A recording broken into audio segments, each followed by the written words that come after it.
Hi everybody, welcome back. Hope everybody's having a good ass weekend. I'm sorry, my vibe got fucked up. Alright.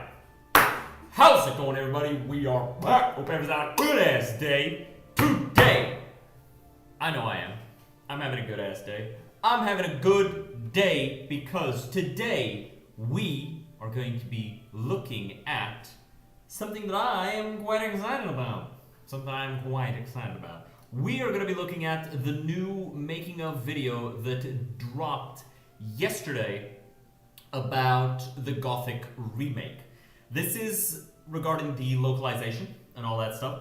They've actually made 4 videos, and apparently each one is about like the specific voice actors. So, sorry about that.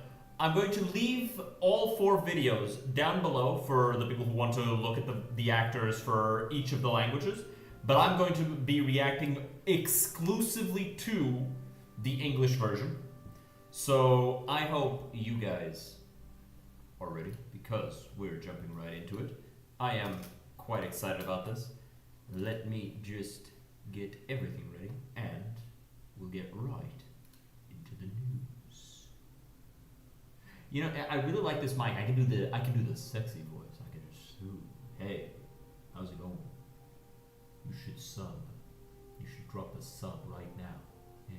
Before the stream even started. I haven't done anything. I haven't done jack shit yet. I haven't even been entertaining at all. You should drop a sub. You should sub right now. You should like this video. Follow me on Twitter. Follow the Discord. Join the Discord. Yes. Do all of that stuff. Yes. Quiet. Good girl. Alright, anyway. It's nice to be able to, you know, get sexy with it. Let me just do this. There. Perfect. Okay, so let's take a look at Gothic 1 Remake making of special English voiceover.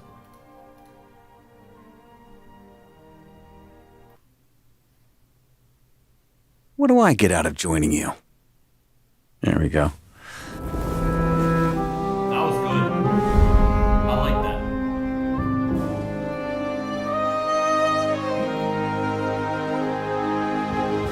Does anybody else remember when they said that we're gonna put one of these out every week on Friday? Yeah, how'd that work out? It's been a while.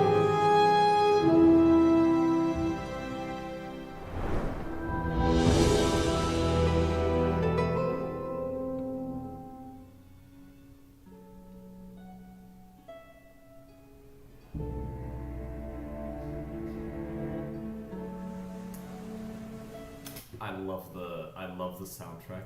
This is getting added to my if it's not like DMCA, I'm absolutely adding it to the playlist of like just music that plays in the back while we're here. Just the chill music, because that is like flawless. It's perfect. It feels like a hug as you come home after. Hi, my name is Joseph May, and I play the nameless hero in Gothic the Remake. The thing I love about voice acting in games is that I'm able to play characters that I would never, ever play on screen. I think he fits the character, like, visually. Not the most frightening of people to look at, so... As the nameless hero, I mean, look at him. He's not, like, particularly intimidating looking with those thin-ass It's arms. really, really great to be able to use my voice, to be able to kind of play these really, really tough characters. It's a lot of fun. The thing about playing the nameless hero is that there's a lot of repetition, going up and asking people, you know, and introducing yourself and asking people for things and whatnot.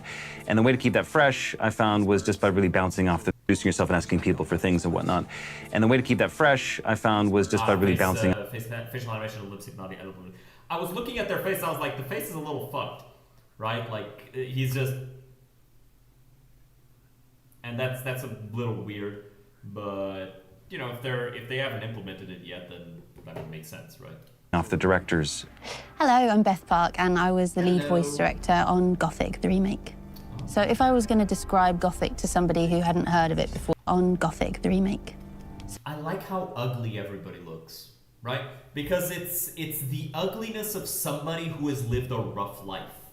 It's scars, it's worn out skin, it's, you know, shitty beards.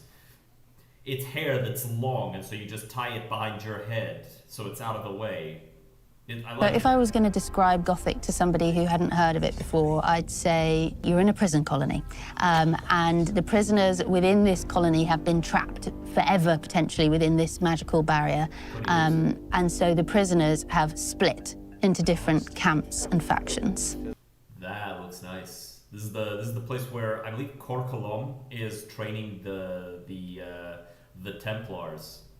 That looks nice. I like that it's like canopied. The thing I love about playing the nameless hero is just how resilient he is. He's thrown into the mix there, and he's able to kind of get himself through every situation. Oh shit! We get to meet Milton.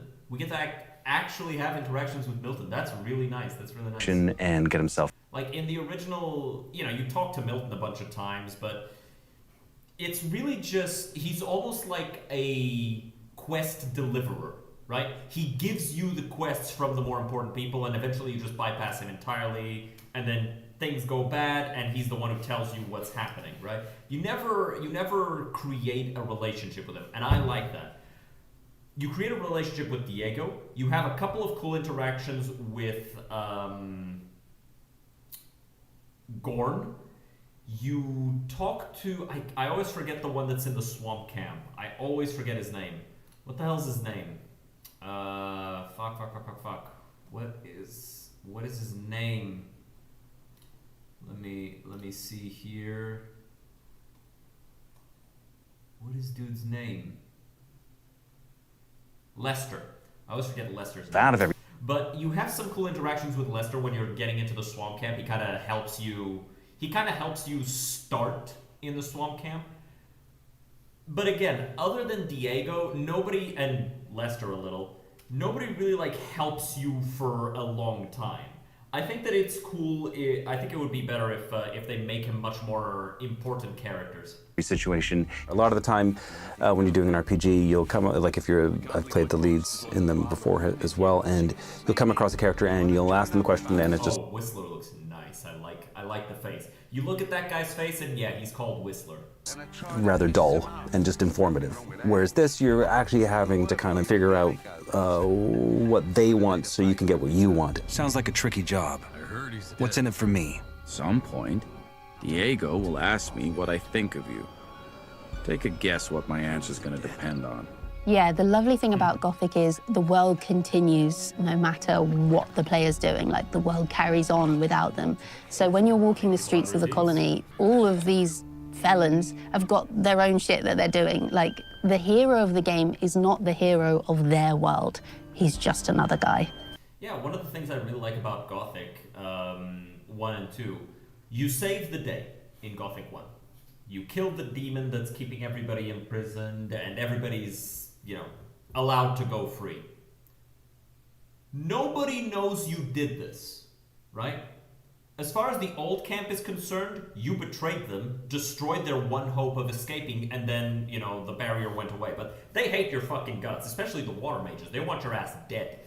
As far as that was the new camp. As far as the old camp is concerned, you betrayed them to join the new camp. As far as the swamp camp is concerned, and the people inside, they were worshipping this god who was going to let them free, and you just killed it. So fucking everybody hates your guts. Nobody knows that you saved the day. Except for the 4 friends and Zardas. Hello, I'm Daniel Bainbridge, and I was one of the voice directors on Gothic Remake. One of the things I really enjoyed about working on Gothic Remake is how the characters kind of avoid a lot of the regular fantasy RPG tropes. And when you do come up and talk to them, often they don't want to waste their time talking to you. I want to become a shadow. Then you should find yourself a nice spot of sunlight. You'll ask them questions.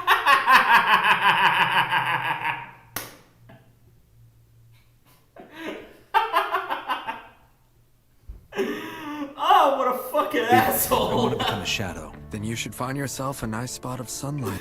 What a fucking asshole!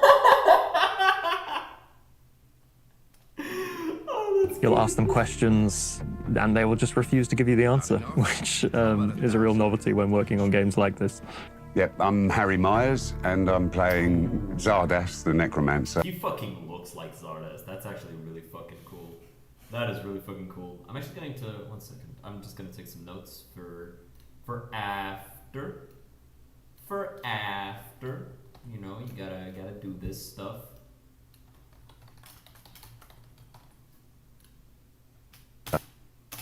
And a load of snarky Cockney colonialists. There are all kinds of fantasy characters, but they're also real. We've got Maid. He looks cool.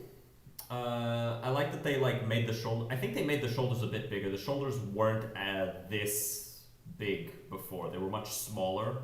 And I was one of the people who complained and said, it's not, it needs to be more imposing, because before, like, it was this fucking huge thing. And, like, sure, I get it, make it smaller so it's a little bit more realistic, but still, it should be impressive. Jews and necromancers and kings and trapped people and all kinds of colonialists who do all kinds of crazy stuff. But then how do you make it different from the other games and that are similar? And for that, I would go with the story. That's probably the main way, the story and the characterizations.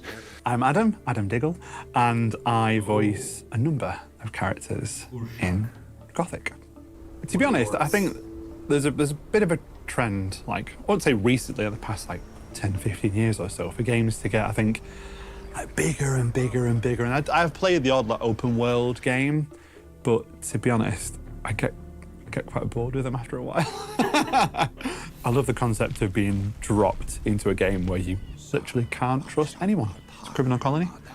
Like in most games, you do X, you get Y, you complete a quest, you come back, you get a reward.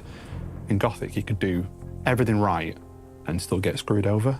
I love the kind of world that he's thrown into, all these different camps that he has to kind of get himself involved with. There's a lot of humor, there's a lot of empathy that goes with it. It's, yeah, it really kind of tests you. I mean, there's the orcs, there's just a whole wide world. I hope that they expand on the orcs a bit, because in the original, the orcs aren't really a camp. You don't really have that many interactions with the orcs other than you gotta get past them in order to do the objective, and then you gotta run the fuck away. Right? You gotta go there, you gotta steal your Riziel from them, and then that's about it. Other than that, they're not really that important other than their hostility. I feel like having the orcs be a camp in their own right once you get the thing that lets you, oh my god, what the hell is it called? The thing that lets you, the Ulumulu. When you get the Ulumulu, being able to actually like have interactions with the orcs, being able to actually explore their camp and talk to them and get quests from them, maybe even like a little, that maybe they have their own, I think each camp should have their own arena. It shouldn't just be the old camp. Like the old camp has its arena, the new camp, the swamp camp, and then the last hardest arena should be the orcs, and you have to like beat all of the other arenas in order to get there, right? And then you go there and like, what's a puny human gonna do in our camp? What are you gonna do in our arena? Die, you puny human, you? And you go, well, I've beaten all the other arenas, and they go, that's nothing compared to us. Go on in there and get your ass kicked. And you go in there and you beat the shit out of them, and they're like, oh my god, this human's actually built fucking different. Wow, he's so cool. You know, type shit like that. To kind of get involved with, and it's yeah, really incredible. I like these, by the way. I like this this architecture. Really, really nice. Like,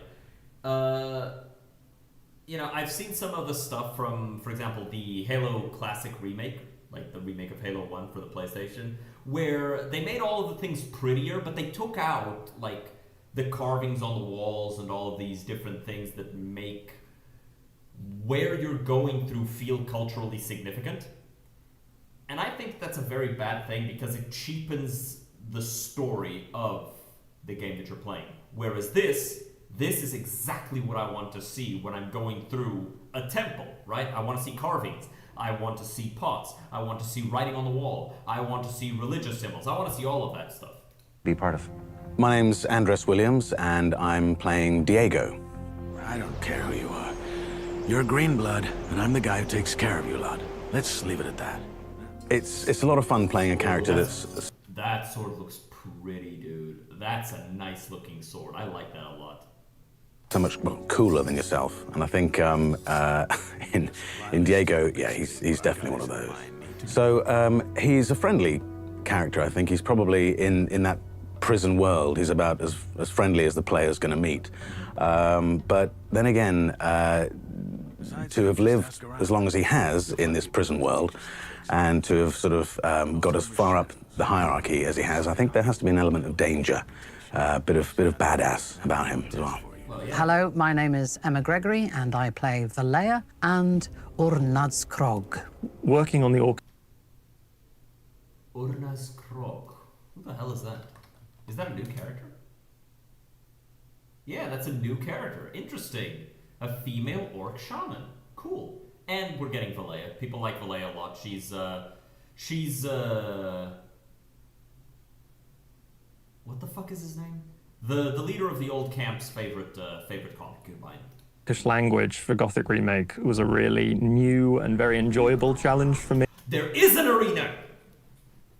Yes! It's not something I'd worked with before. I sort of totally fiction. Oh, the orcs look cool. I like the little scraps of armor and how they built their own camp and all of that. I like that. Orcs in Gothic aren't like savages. They are pretty advanced, but I like this aesthetic for them. Because like realistically, if you're that fucking tough, you have tough leathery hide skin, you're not going to worry too much about, you know, gambeson or chainmail, because, you know, your skin kind of can tank it, and your bones are going to be even tougher, going to be able to tank it even more. What you're going to want is plate armor. And you're going to want it on your chest, you're going to want it on your shoulders, you're going to want it on your face and your, you know, around your thighs and stuff and your hands, but you're not going to, like, wear too many clothes unless you need to, which is why humans wear them. An orc wouldn't need that. So it makes sense that they would wear less armor. Made up language. So I was a little bit apprehensive of... Oh my god, that looks so cool. Look at that. Look at this guy, dude. Look at him. So fucking dope. Big axe. Man. These guys are huge, though. I really like this. I really like this. Apprehensive at first about how to go about working through that.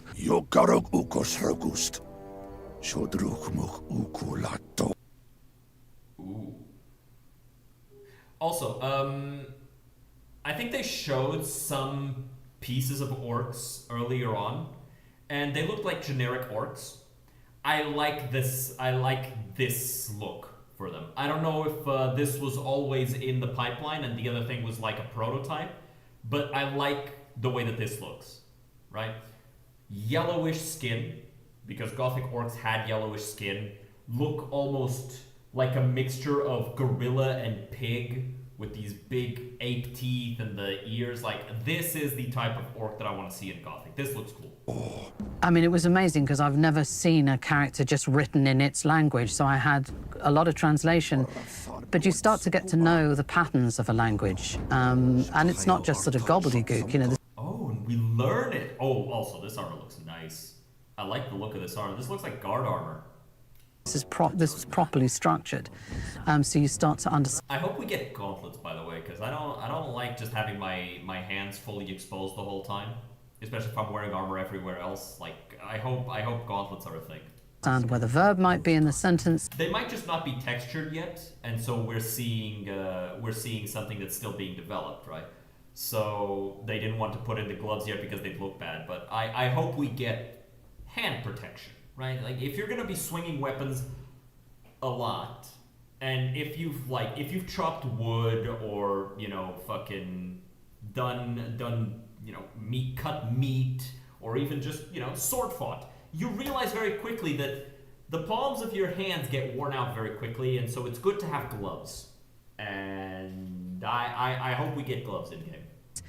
Depending on the subject, you start to recognize certain words, like, for instance, Ra is you, and Ba is me, and Troch is fight.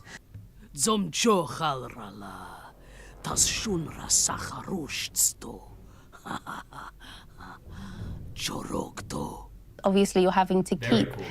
Very cool. You can tell when somebody's a good voice actor versus when they're just an actor that's doing voice work.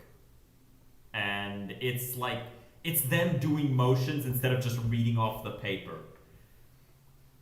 the intention of the line in your mind. What is this orc trying to communicate? And is that normal for them or is that unusual for them? Plus, you're trying to keep an ear out to hear if the actor is actually correctly pronouncing this translated. The orcish armor looks so good. Look at that. Like a full suit of armor here. He seemingly has some clothing underneath. I don't see any chainmail. It's literally just cloth to hold the plates together and then spikes all over, and the helmets look so cool. Big ass axe. I like that they basically just copied the old design of the axes that they used and just made them higher res. I like that a lot. A brand new language that has been created. That was wonderful, immersing yourself in a different language. That was a really beautiful challenge on this game, and then to inhabit it and then make it be Urnadskroג rather than just trying to deliver orc, you know, but actually making it your own. It is really cool that they just decided to sneak in that, oh, hey, by the way, we expanded the quest lines involving the orcs and created new characters that you're going to be interacting with. You're going to need to learn the orcish language to have conversations with them. The orcs are going to be speaking in orcish at you, and you're going to have to just figure that out in-game. I think that's fucking awesome. Because one of the things, like, there was the old, the new, and the swamp camp, and then there was the orc camp. But that never felt like an orc camp. It felt like just another dungeon that you had to go through. The language in particular, there's a lot of rolled R's, which I had to really drill to get my mouth around it. And that actually, I made up like a specific tongue twister to prep myself before recording. So I can do it if you want to hear it. Irreverent Reverend Rory ruefully rinsed the ridiculously red ripe raspberries. And I would do that. I would sit in a park and do that again and again before every session, just freaking out members of the public. You kind of have to if you're only English and you've never practiced with like a Latin language that has a lot of R sounds, right? And I do know a lot of people, even Portuguese people, who struggle with rolling their R's. They can only do or rrr, right? They can't do the rrr, right? And it's a lot of fun seeing people try to practice that, because I've done theater, and yeah, sometimes you just have to practice sounds that you're not used to making.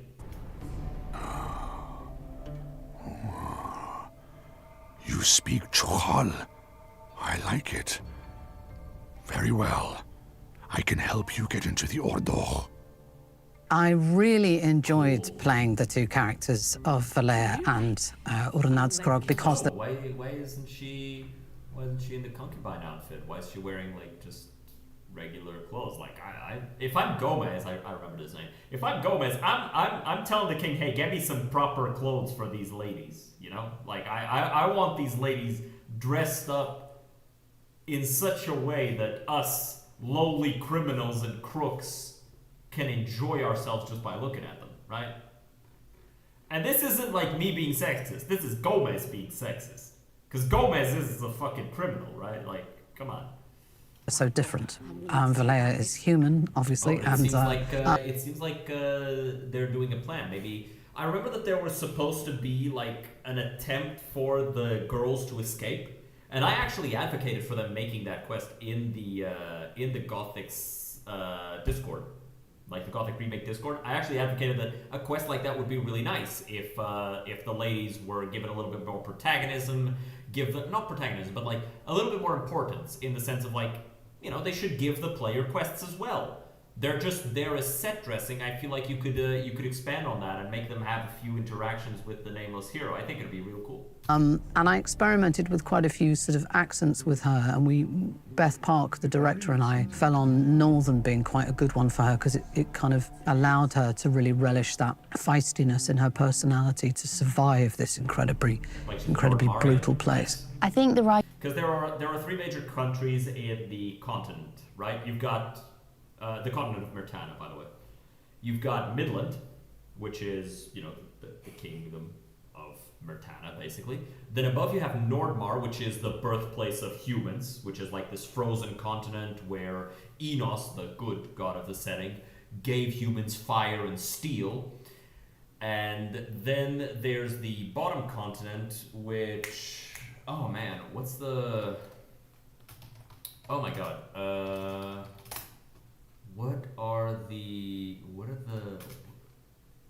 What's the other country's name? Varant, yeah. You've got Nordmar, Mertana, or Midland, and Varant, which is like a desert country, which is mostly a bunch of Beliar worshippers. Beliar is the evil one. You can tell because it sounds like Belial. Writers really went to town when it came to the Cockney dialect in the game. So we had a lot of fun with that, you know, trying to just bring all these lads to life and play around with it. That's one of the things that's been brilliant about the writing in this. Most of the time, the writers have written brilliant syntax for Londoners. It's been exactly how we would speak a lot of the time.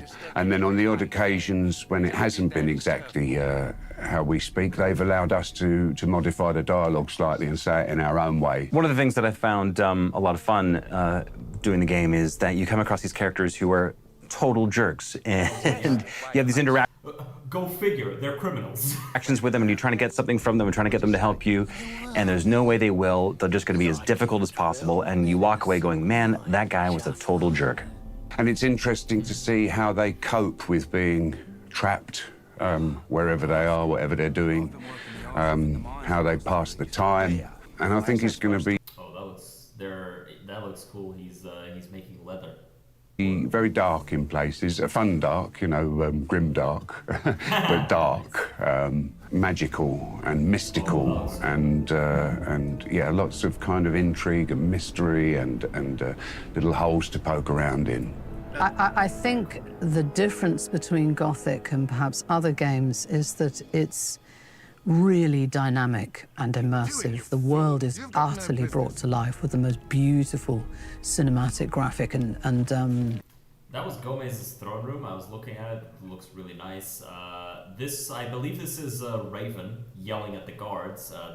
There's Thoris right there. And he's just chewing them the fuck out. Utterly brought to life with the most... And I was looking at their armor. Really dynamic and immersive. So this is shadow armor, very clearly shadow armor. Then you've got guard armor on both of these, and this is the heavy guard armor that Thoris and just a handful of others get. Raven's wearing the Ore Baron armor, which is, you know, very, very nice. And this looks really nice. This is the forge, I believe, where you would go to get the guard armor. If the world... Is it just me, or does he have... I don't think he has it. I don't think Raven has the Orc Slayer. Wait, no, Raven isn't the one with the Orc Slayer. Raven has Raven's sword. He doesn't have the Orc Slayer. Who has the Orc Slayer? I don't remember. I hope they make crossbows a strength-focused weapon, by the way. Because the crossbows were kind of meaningless once you got to a certain level in Gothic 1 and 2. But it's like... Make it so if you want to go strength, you go mostly strength with a little bit of dex, and then you can also get crossbows. So two-handed weapons and crossbows. And if you want to go dex, you go dex and a little bit of strength, so you can get bows and one-handed swords. I think that'd be cool. I'm also noticing that Thoris here isn't like noticeably more buff than the others, which I kind of dislike, right? I've talked about this a bunch of times in the Gothic Discord.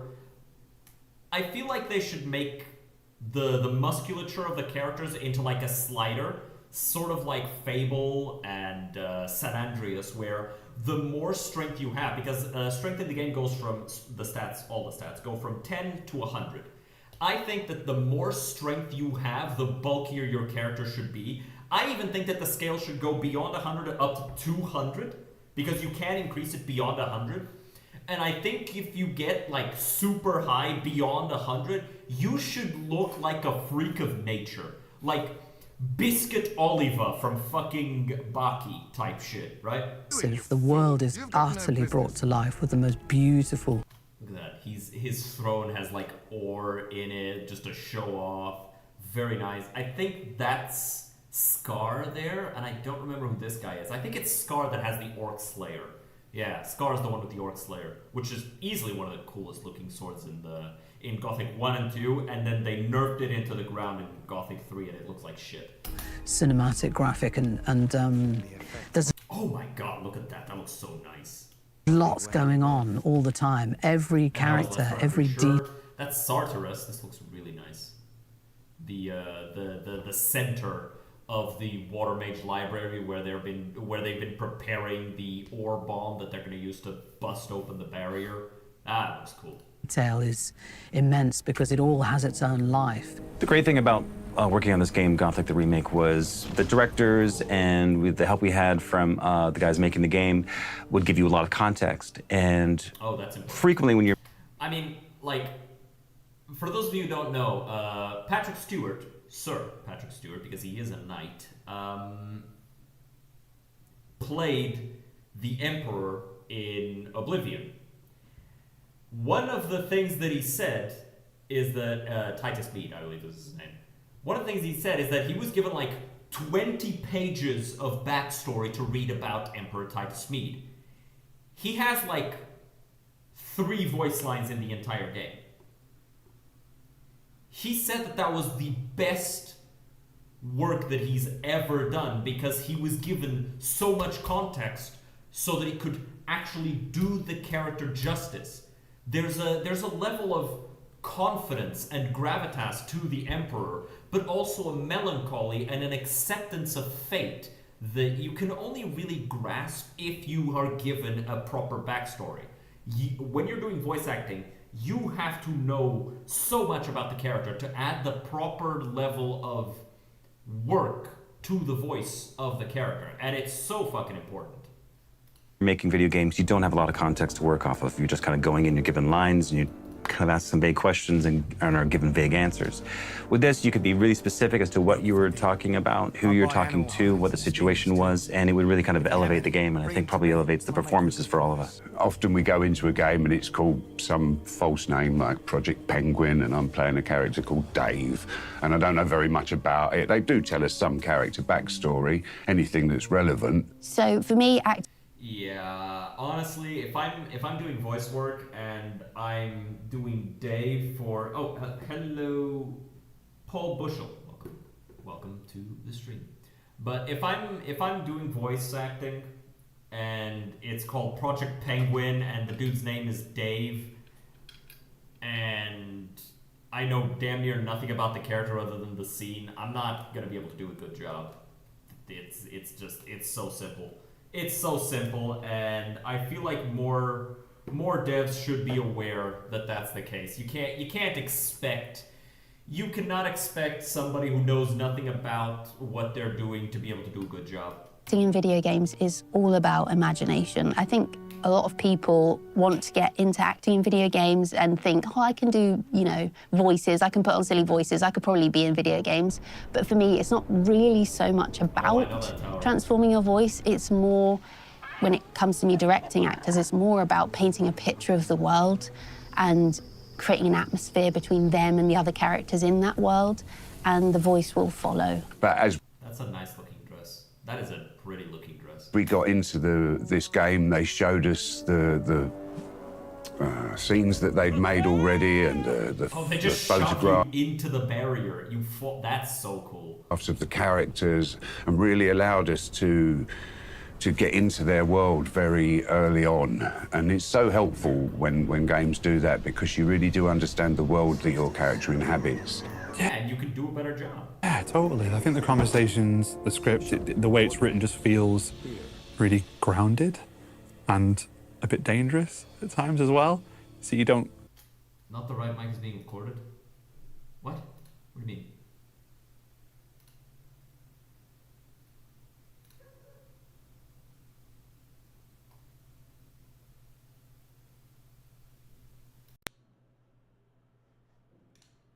What, was it not that one? Oh man, like this whole time it was on the wrong one? God damn it. Quite know which way it's going to go. It knocks you off kilter Like you think it's going to go one way and it goes the other, and I love that unpredictability, which is part of the reason why I'm playing the original and loving it. Does it sound better now? Damn. Went the whole video with the wrong mic on. That's not good. Hold on. Let me hear what it sounded like. Beauty human you, and you go, well, I've beaten all the other is fight. Yeah, okay. I'm loving it. Does it sound better now? Yeah, it sounds better now. Okay. Okay. Ah, well. I'll just add a disclaimer. I'm not re-recording that shit. No one said shit. I'm on that, yeah, people just log in. It's like, oh, hey, he's live. Boop, mute, and they go about their day. Just nobody gives a shit. God damn it. Ah, well. Fucking dickheads. Alright. But I'm still excited about this. I think you were able to hear what I was saying. It just didn't sound like the best. Still, I'm very excited about this. The stuff that we saw here looks really, really nice. Scuff King, exactly. What is this? What is this? What is this? It's a simple fix. I saw it on YouTube. Nice, nice. Most important question. Is it possible to shoot with a cannon? Oh, yes, because there's a cannon. There are cannons that you can see in Gothic 1. I would like to point out the Babylonian architectural inspiration in this cabin. Yes, they're quoting the Discord. They're quoting the Discord, bro. Can we talk about the superiority of Gothic 1 over Gothic 2? Yes! Oh, shit, it's fucking... It's jumping around a bit. Can we talk about the superiority of Gothic 2 over Gothic 1? Yes! But nobody says Gothic 3 is the best one, because it's fucking not. It's either Gothic 1 if you like the atmosphere more, or Gothic 2 if you like the open world and interactions more. Really cool. Why is it stuttering now? Really, really cool. Really fucking nice. Really fucking nice. I like what I'm seeing for this game a lot. It looks good.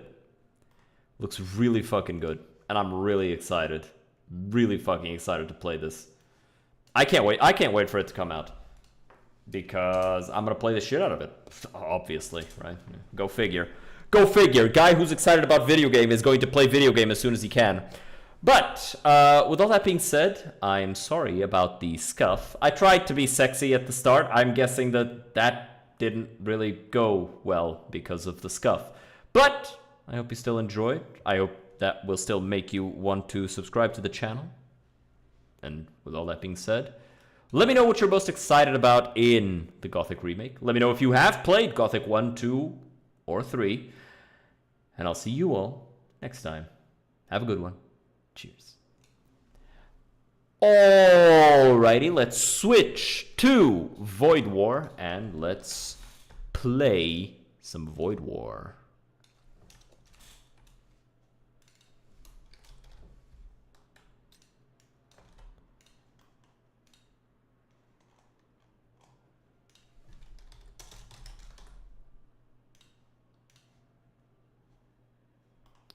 Just a second as I do some switching around here and there.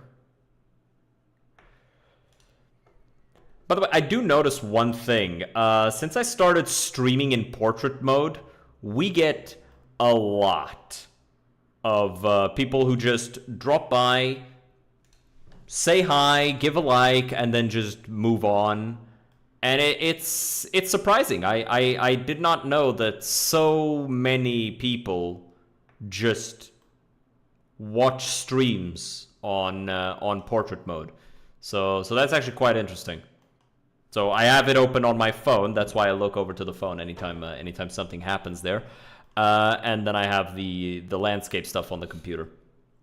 But yeah, that was actually quite the surprise. Quite the surprise to find that out. By the way, I did manage to beat the Imperial Battle arc yesterday. in my own time. I managed to beat it with a death cultist build where he just summoned a shit ton of zombies onto the enemy ship, and that was that.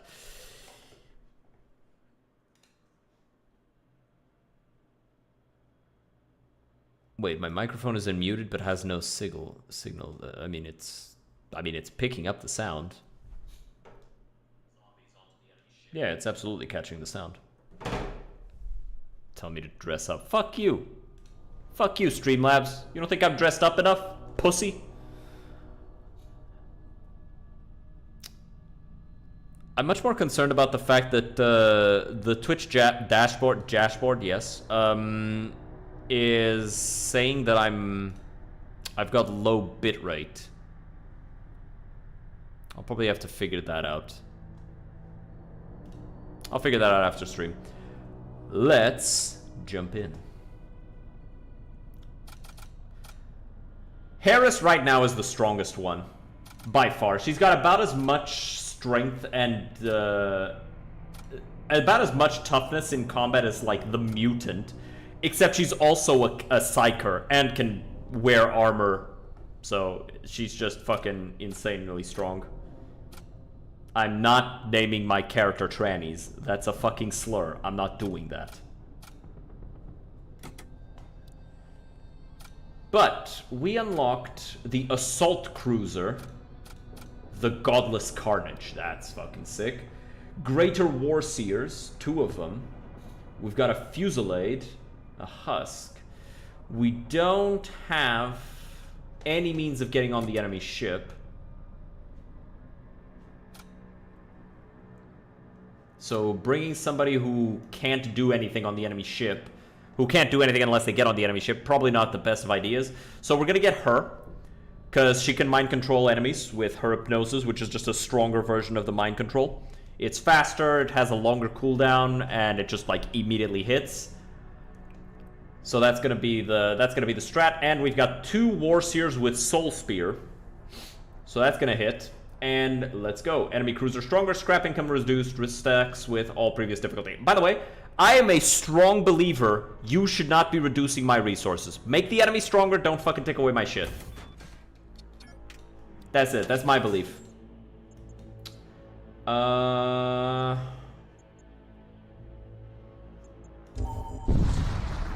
Let's go for guns. Investigate, send crew to inspect. We got another husk. Very cool. Very cool. Very, very cool. Alright, see. They've got 2 graviton cannons. I'm gonna use their infiltrator, their strongest unit against them. Make them kill him. Yeah, we've already taken some damage.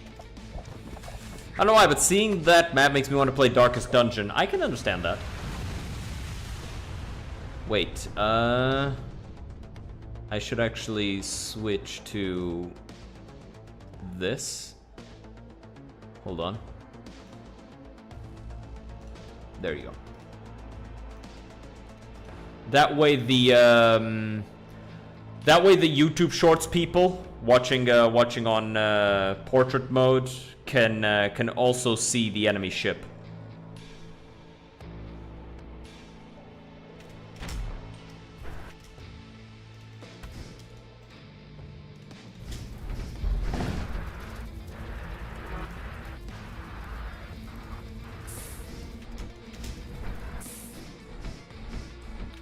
Oh shit, we actually have one of these. That's actually sick.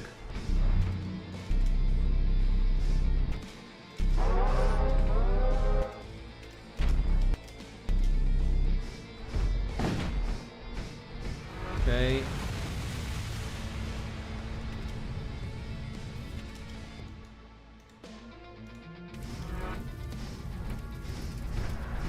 Go over there and help.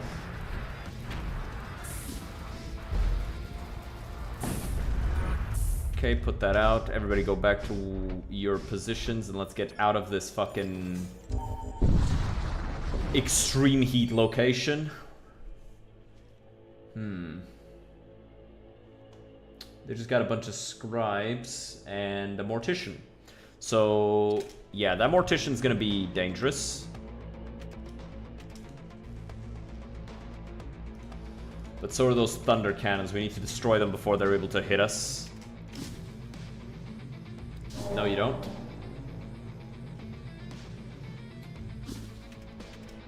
Had to do that just to interrupt his attempt to summon rot spawns onto our ship.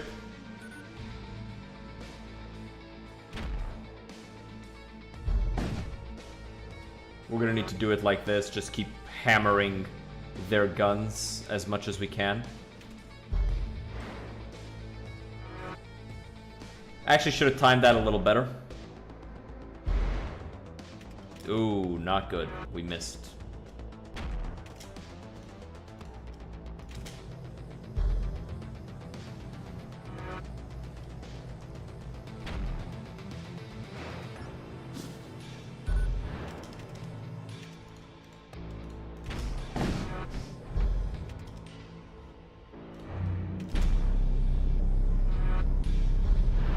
Damn it, I missed.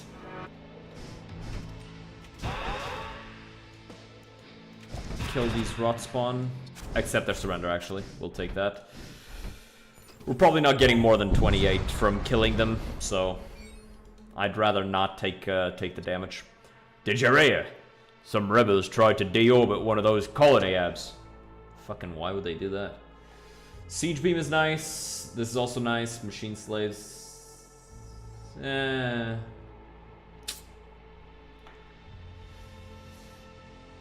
We'll get the siege beam. Seems like the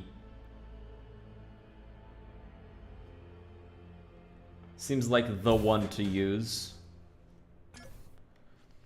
It'll be nice to break enemies down with, and we do need the extra guns. And siege beams and bombards are like infinite value because they take up their own slots. And they fire constantly. We're gonna go for here and hope we get some nice psychic shit because all of my guys have 2 psychic slots. So having more uses of psychic abilities, very nice. Oh, they want to enslave my crew! Alright.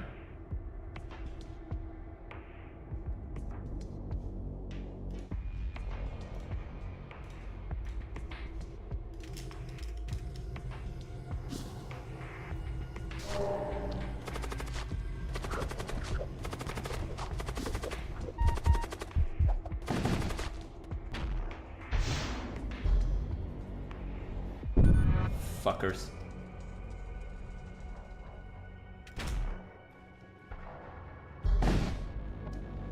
Alright.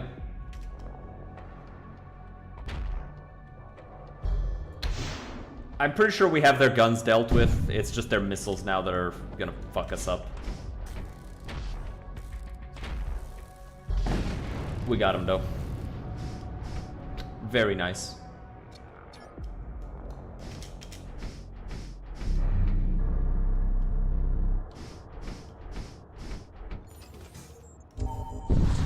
We're not gonna go to the rest spot because we can get more scrap if we go this way, and we need as much scrap as we can get.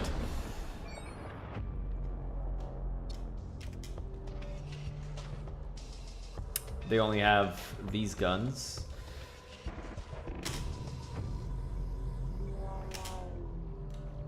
I don't know what you're trying to do, but you're not gonna get to do it. He got to do it, damn it. Bastard.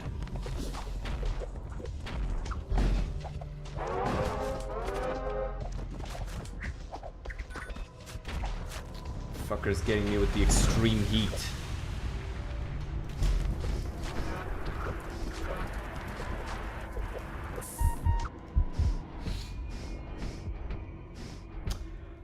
Getting a launch bay would actually be sick, because she's really fucking strong, but we also don't have the guns to really drive home how strong she is. If we could get a weapon or armor, that would be real good.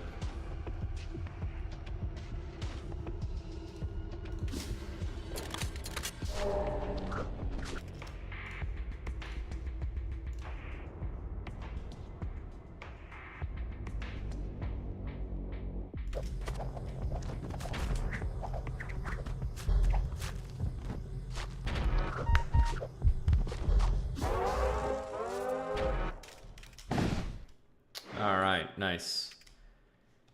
Taken care of. So long as he's just shooting that thing, we're fine. He's not going to be able to kill us. He might actually die to poison, though.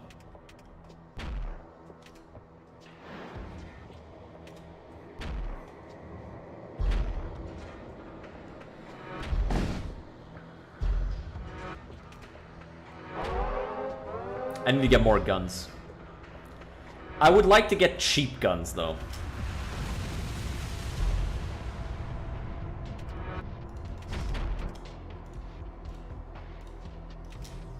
As good as the expensive guns are, we don't have the energy for them. So getting a couple of just... like, getting something as simple as a bolt cannon would probably be the best thing for us right now.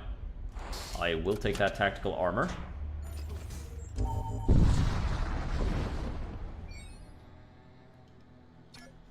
Okay. So now we've got the ordnance expert here with missile bays, missile templates, systems and modules, or we can go to crew contracts, psychomancy, and consumables. Let's go for the psychomancy and crew contacts. In the name of the machine god, the technocult persists in their unyielding quest for knowledge and the relentless pursuit of logic and rationality. Their belief in technology supremacy knows no bounds. Cool stuff. Blood spear. Sure.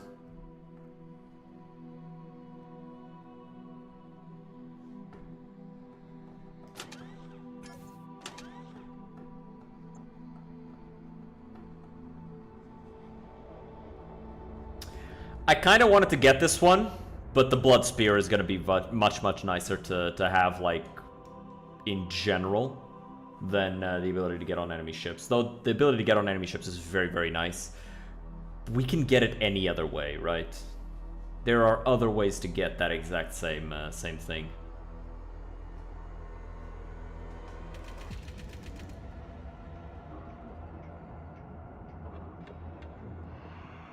I could.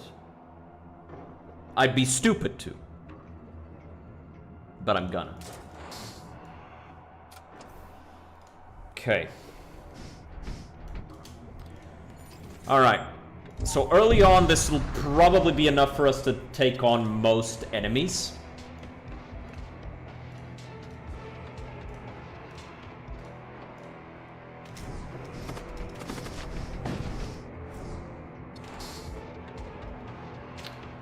Okay, see?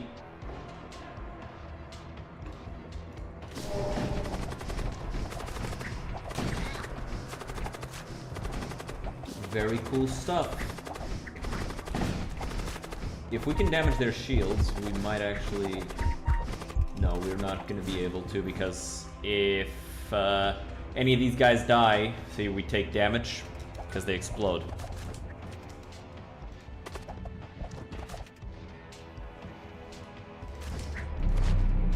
Go heal.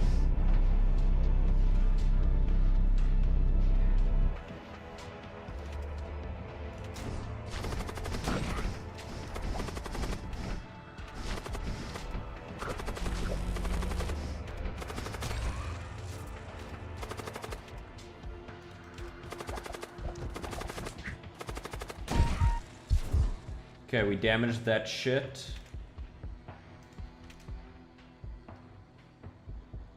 Set the whole bitch on fire. Okay. Think we did it. The fire should kill them. Because they'll eventually not have any place to go that isn't on fire. Oh my god. That was intense. We need to upgrade our med bay.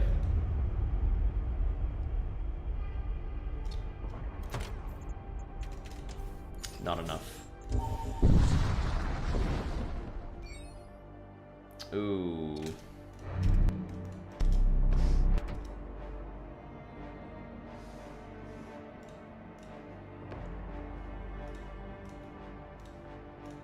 I don't think we want to go there because of those Gorgothian mercenaries. Or legionaries, I mean. Bastard.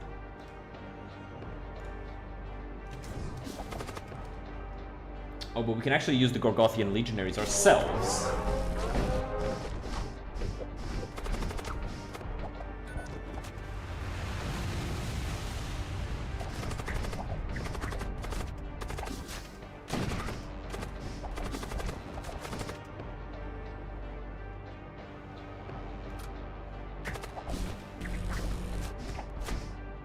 Why did he go there? Weird. Okay. Yes, kill him. Almost. He's almost dead, so that's pretty good.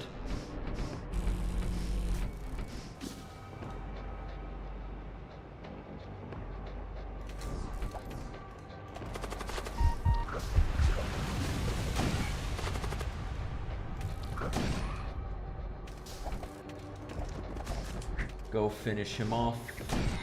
Get out of there. Good stuff. Good stuff. Good stuff. Right. The medbay is now at a level where it can pretty much take care of our healing needs for now. Search the depot. Ah, fuck. God damn it. Son of a bitch. Let's go to the exclusion zone. We gotta go for it. We gotta go for like the big ones. I think we're gonna go for more. Ooh, actually, maybe we need ship armaments. We'll decide in a bit. Discover an Ariokine vessel in the process of gathering subspace site cam precursor compounds. Attack. Fucking get him.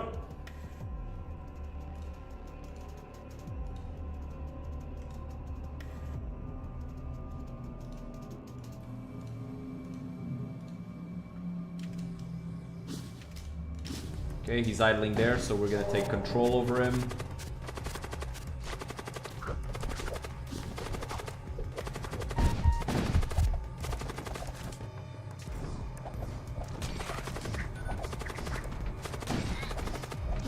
Oh fuck, he summoned the fiend. Shit.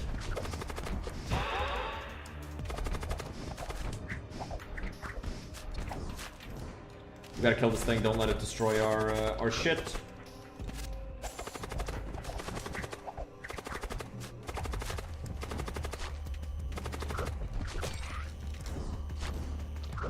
Okay, Eris is fighting the mouth of Ariok. High Magistrate is the one in danger. Good. Make sure that we don't lose him. Here comes the last guy, but yeah, he doesn't want the smoke.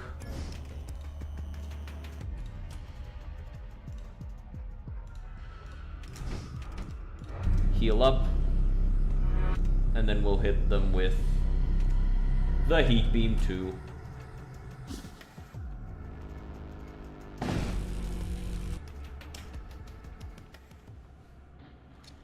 Yeah.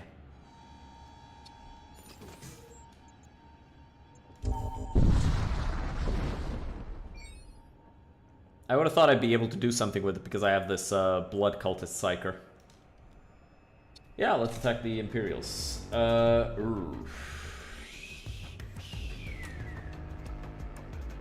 That's bad. It's actually really fucking, real fucking bad.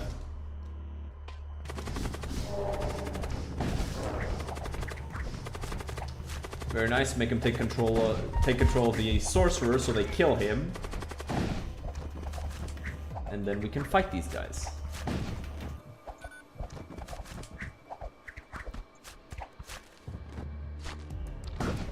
If I could make her immune to fire, that would actually make us way stronger.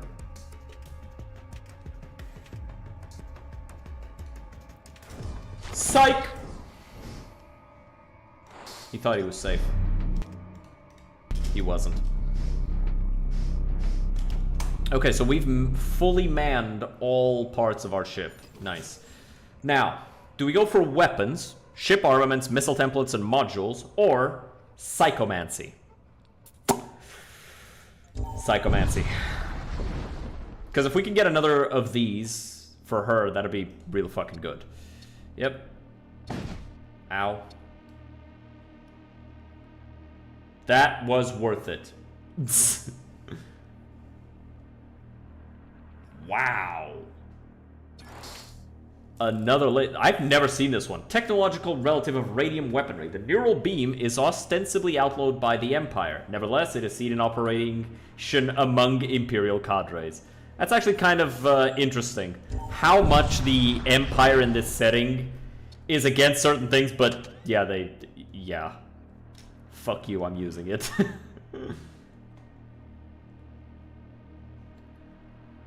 I think another Magister would probably be sick.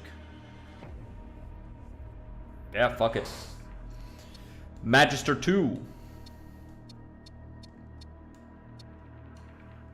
And...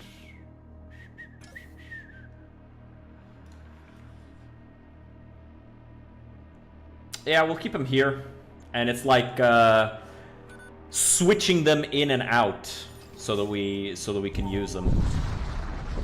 And eventually we'll get more sorcery with them, so eventually we'll be able to use them for more things.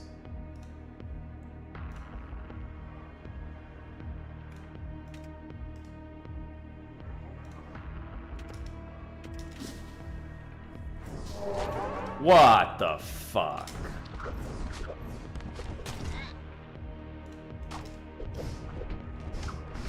That was so fucking rude.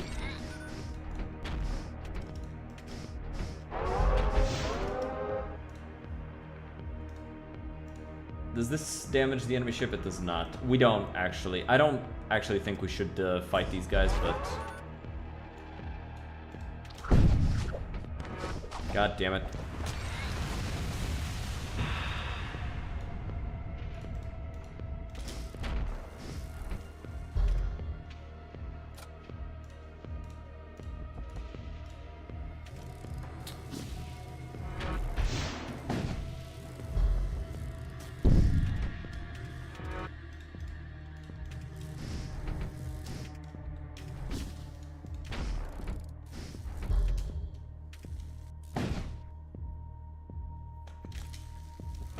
The fucking bastards, man. We gotta do it this way.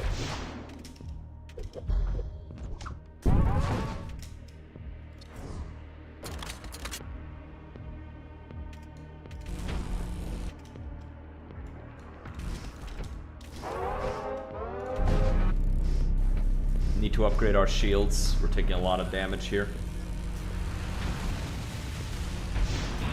Get out of here. We cannot fight that fight.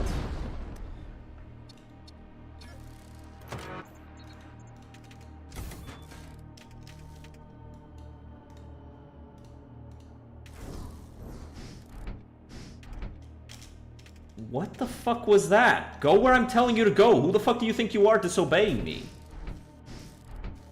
What the fuck was that? He just didn't feel like it.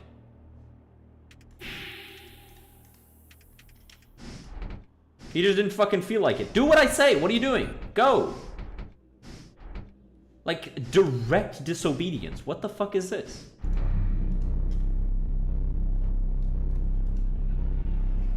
Just straight up, nah. I don't want to. I don't feel like it.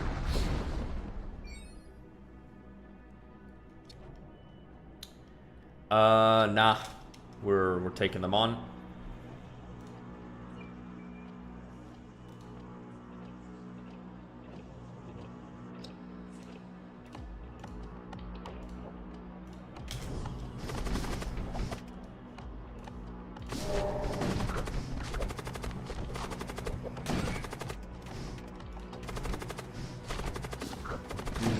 Bitches in.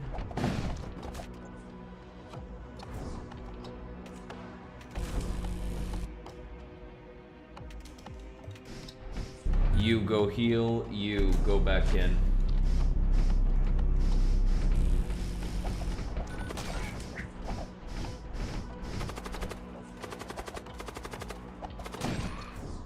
There you go.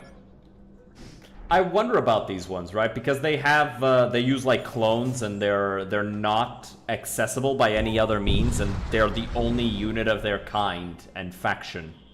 So it's kind of interesting. You come across an Imperial warship locked in combat with an unknown enemy. You consider getting involved, but a quick glance at your console shows high levels of toxic gases flooding the areas. Such subspace-infused toxins ignore the laws of reality and cannot be fully protected against by conventional means. Any sort of ship-to-ship action here would be exceedingly dangerous. We'll help him. You make contact. The enemy ship has been possessed by a demon. Do not underestimate its abilities. And then they died.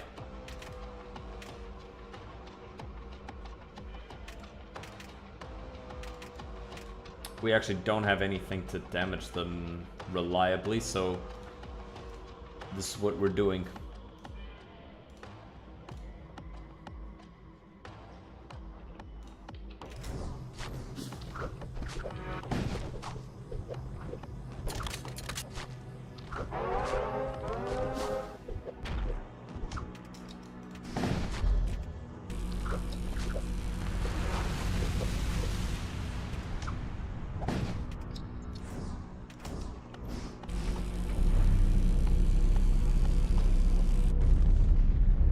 Okay, we did it. Are you proud of me, chat? I'm proud of me. We're gonna go here. Hopefully we can get a bombard. A bombard would be fuck. Go kill the skeleton.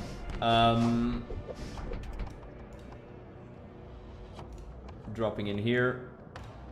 Blast that bitch.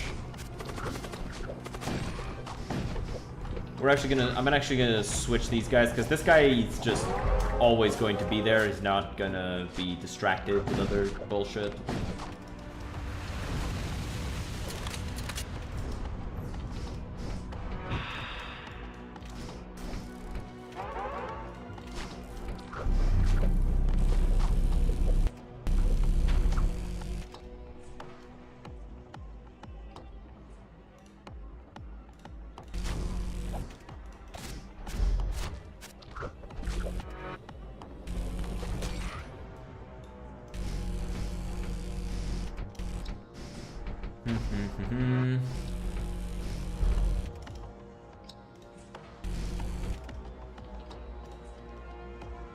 Wait, actually, do not do that.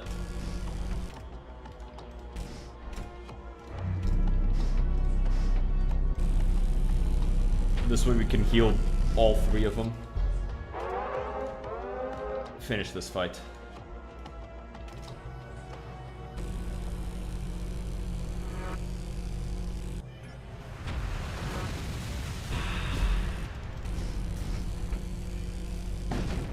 Got him.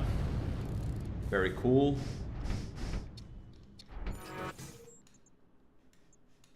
Let's go. Bro, oh my god. I forgot I was in an exclusion zone. Shit. This is pretty much all we're gonna be fighting while here.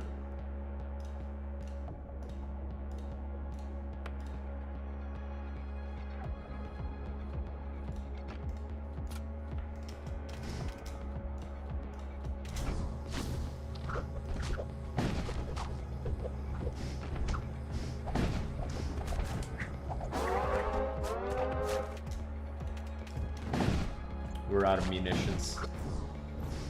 Okay. So now we have to wait a minute, basically, in order to be able to hit him again. Because we don't have anything that deals hull damage.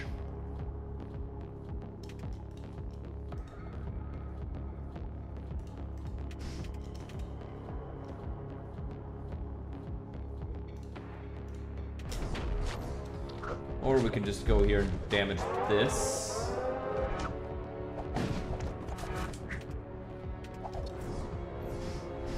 And now we do this, and that'll kill the ship.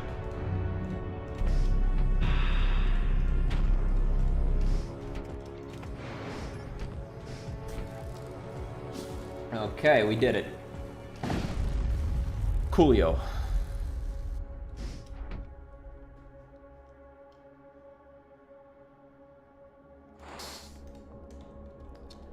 I'll give it to this guy so he doesn't, like, suffocate while in there. Makes him that much harder to deal with. Makes him that much harder to displace from the command throne, which makes the ship safer.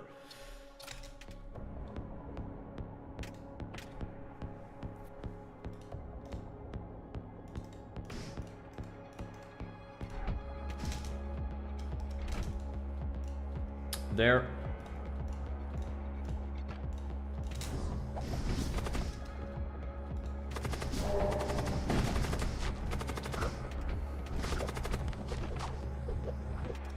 But yeah, see?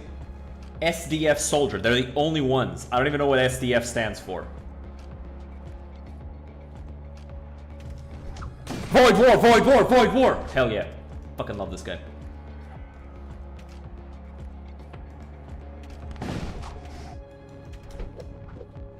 Like, I'm not even an space defense force. Oh. I thought it was social democrat forces. I don't know, it was the first thing that came to mind. Trump's Space Force. I was thinking of Portuguese government. I'm Portuguese, by the way. Yeah.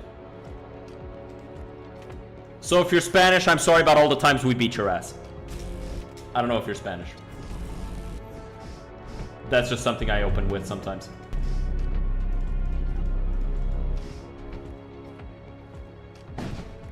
And now we're gonna watch an interfacer burn alive in her own ship with nothing she can do about it.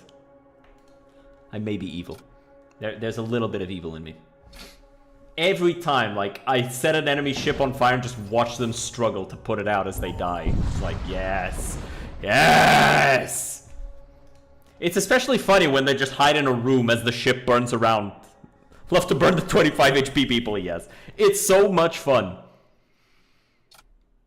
Ooh. Almost never going to be in small rooms with her because of the setup that we have right now. Still good because of the door break and the +1 DPS. Alright, well. Jump in there.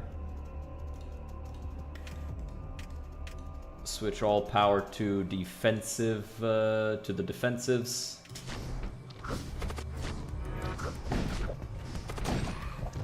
What was the strat? What the fuck was the strat there?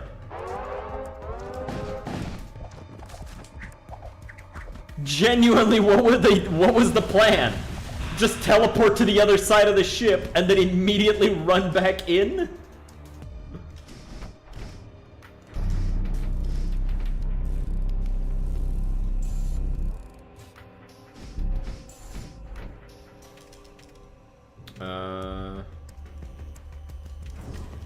Not what I meant to do, but works too. Doesn't matter.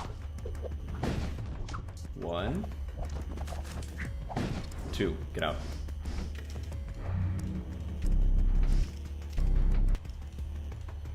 Boop, boop.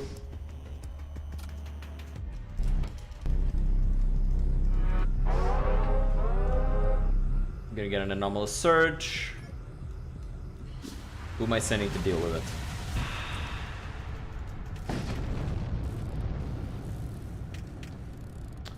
Hopefully we get a bombard.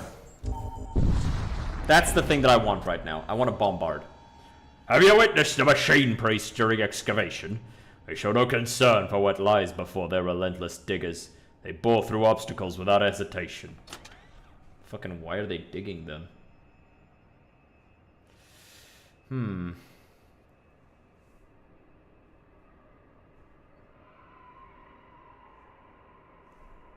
Missile system with incendiary. I was thinking the same. And the Hull Reaper. Will I have enough for everything? That's my question, right?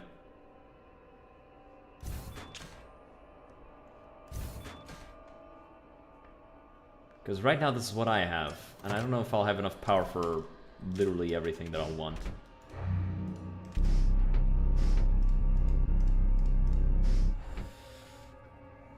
Oh yeah, the Hull Reaper is absolutely a no-brainer.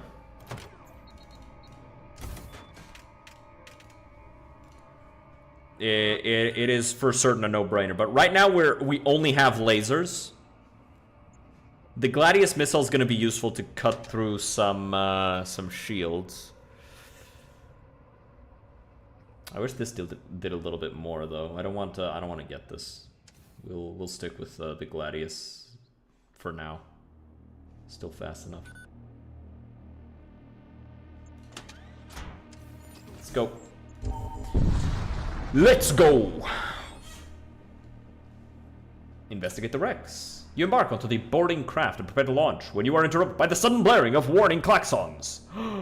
You rush back to your ship and discover intruders aboard. They have already sabotaged your life support system and are clearly looking for blood. My life support system? No, they didn't. It's right there.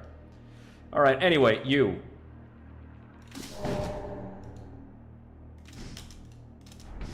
Damn, these guys break through doors at fucking light speed.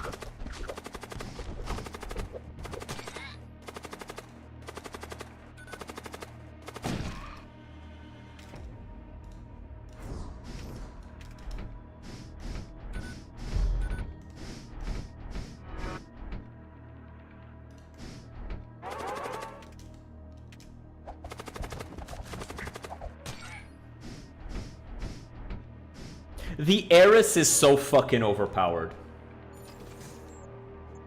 By the way, like, basically starts with armor and a weapon, and then on top of that has additional armor and weapon slots. Like, straight up the most overpowered character in the game right now.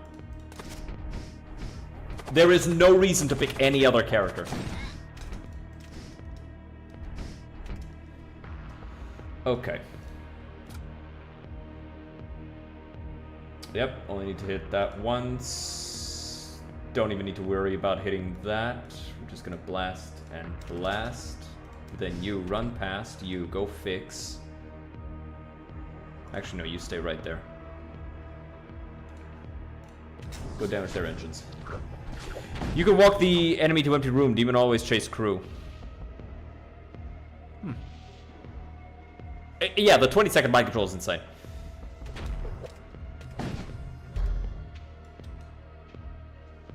Go back to our ship. That thing is still not safe.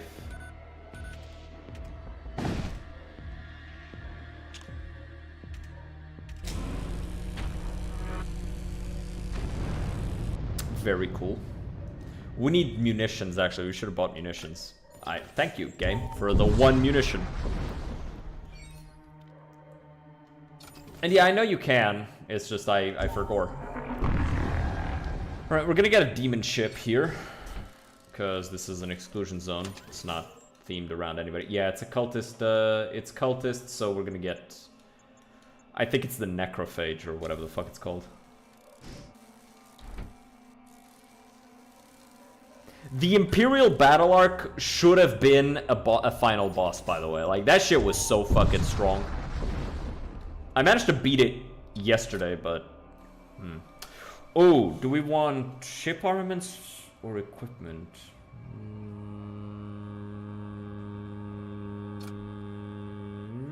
Not bad, actually. That is actually not bad. We have a lot of lasers.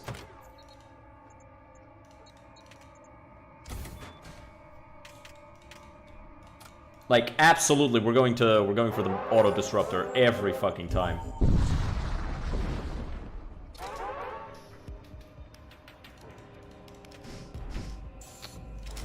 Go handle this, please. Okay, see, that's fucking nice.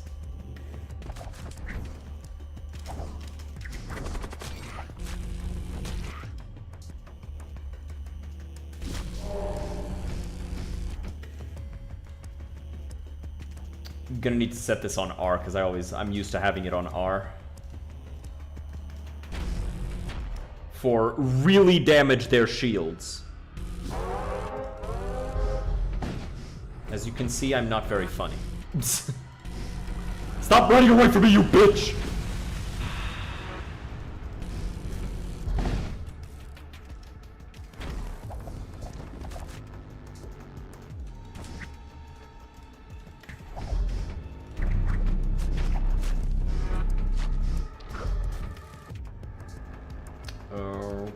Okay, we can actually...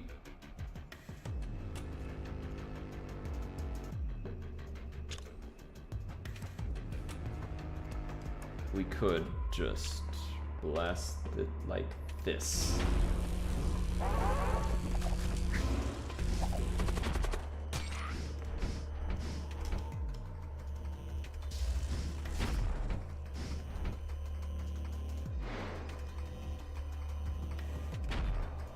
Just gonna keep it suppressed until we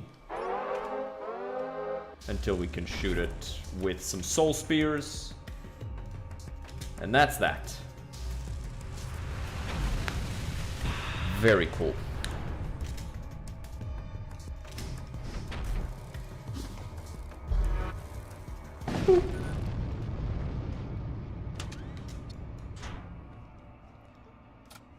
And yeah, I'll give I guess I'll give this to you.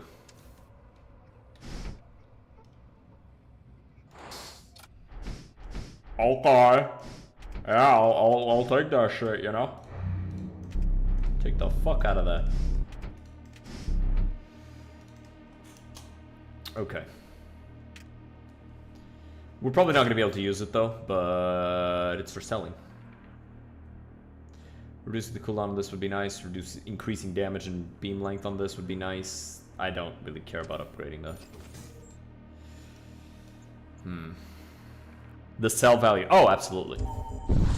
Absolutely, we're selling that.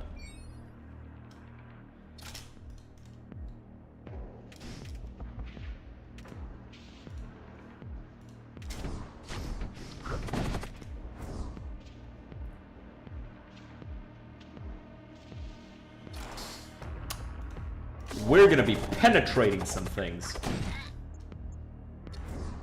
This thing can't sabotage, can it? No. It's whatever. It's whatever.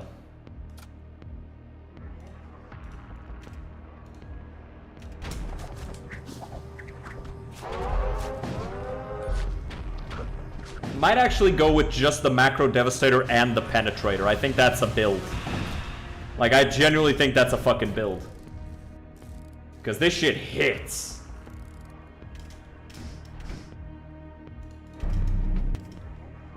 And it doesn't hit soft.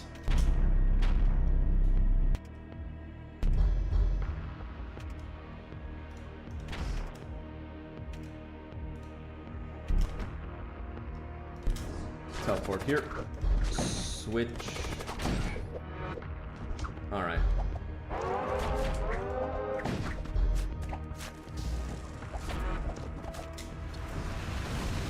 Get out of there.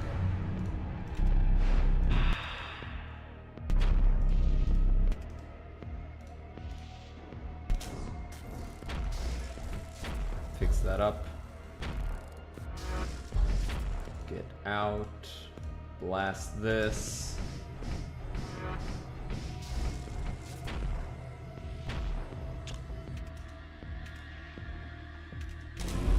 And that's that. We are out of munitions. We need more.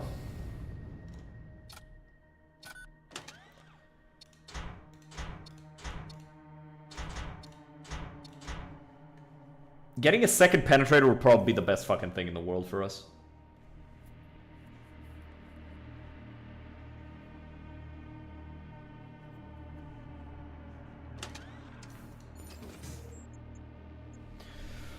Shrine of Rage is a really good way to get a ton of scrap from a bunch of repeat fights. So yeah, definitely going for that.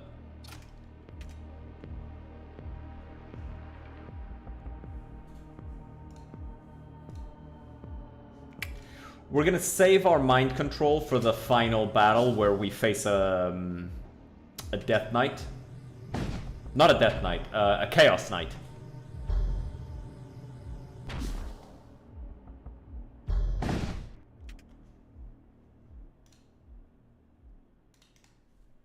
Mind control the Cron Champion, yeah. Save that for that, because we only get the one use.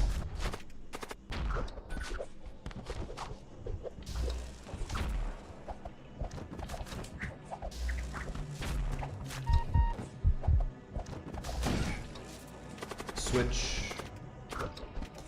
Get out. Go heal.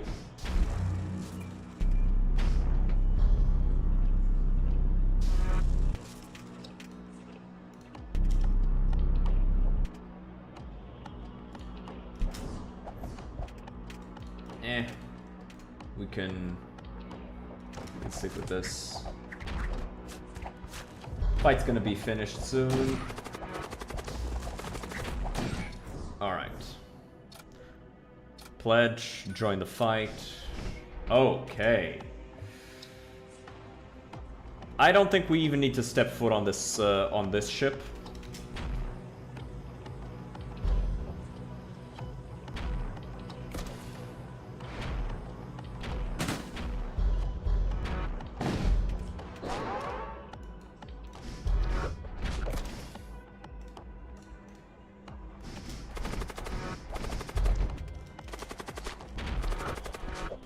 Take him out.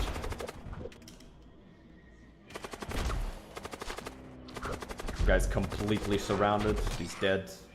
Doesn't stand a chance at all.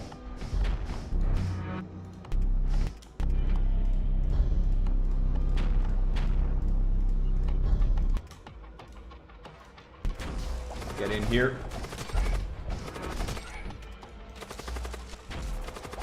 Take them all down. Nice and fast. Stop that from spawning new ones. Cool. Okay.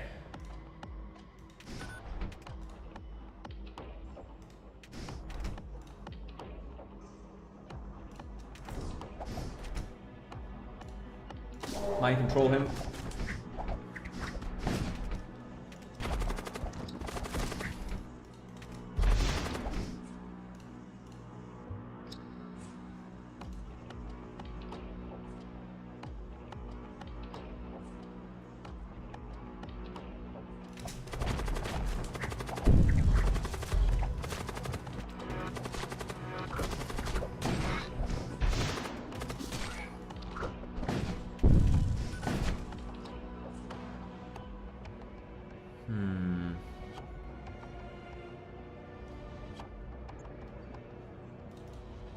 Go here.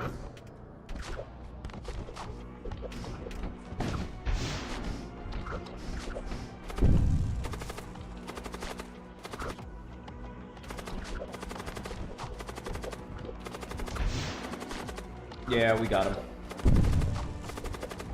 Akbal is fallen. Siege armor. Ooh! Oh, but she moves a little slower. Oh no! Come on. Come on. We got two dudes whose whole job is teleporting her around. Like I'm sure we'll be fine.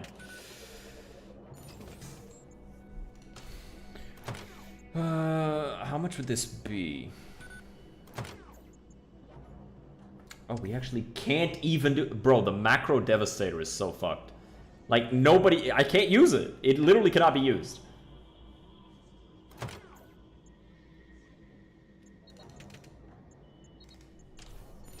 We're gonna just keep going. Since we can't afford any full upgrades, we're not gonna use it at all. And... acid missile. Heal up a bunch. We got 2 shots going in there and a lot of shots going in here. So we're just gonna blast that one time. Well, that's fucking rude.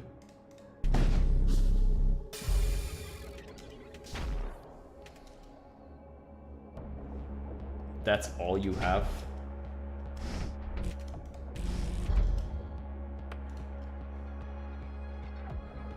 Okay.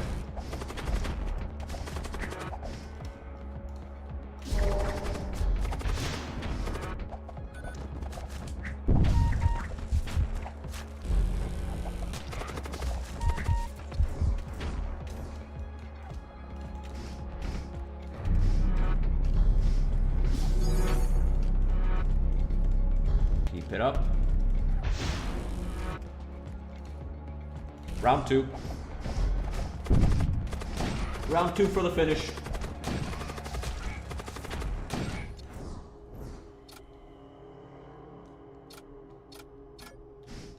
Very nice. Wow, that was money.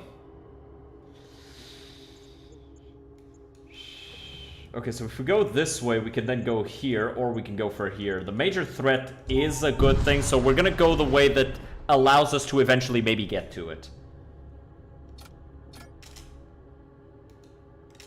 Go do that.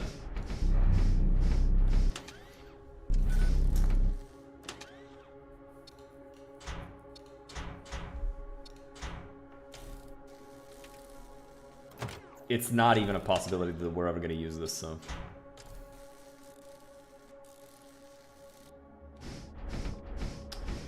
Yeah, it's starting to get a little red there. Lost quite a bit of oxygen. Oh boy.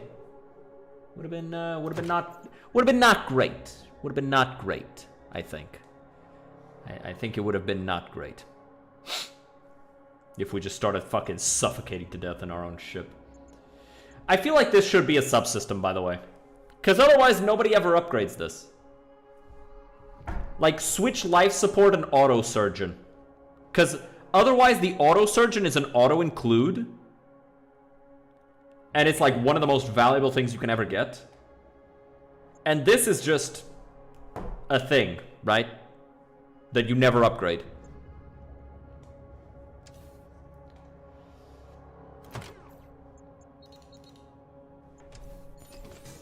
Let's first see what's in here. What's in the new systems?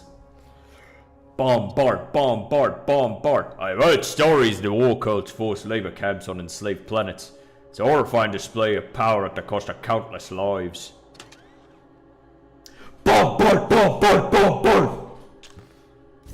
Hells yeah. Yeah, you can keep this shit. You can keep this shit. Okay.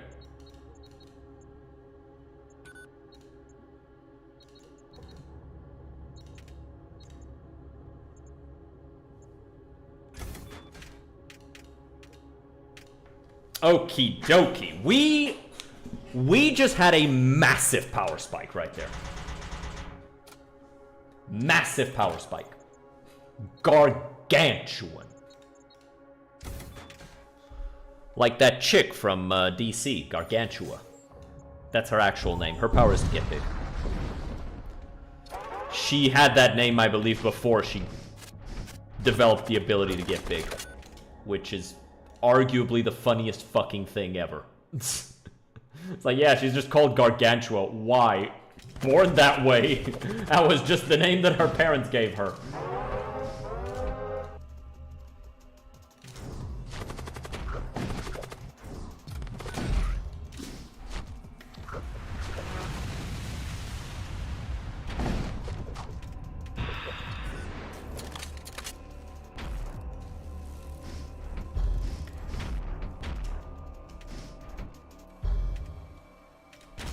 Boop.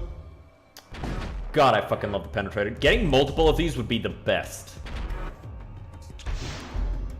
I shouldn't have done that. I shouldn't have wasted a missile on that. And I really need to start using this to heal.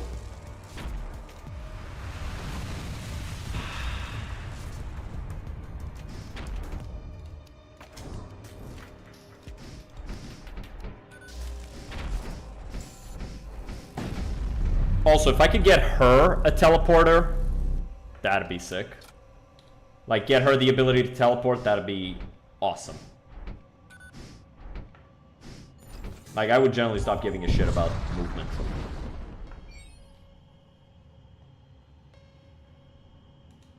Munitions.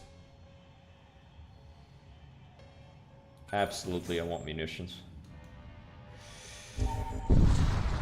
What do you guys think? Think we could take the major threat? Attack the colony, attack the ship. I think it's always good to attack the colony. Because then you always get scrap. sometimes the Imperials also attack you, which gets you more scrap from fighting them, but it's always profitable to attack a colony. Oh yeah, it does say Space Defense Force. And it opens fire instantly because they're fucking dumb and want to die. I will oblige.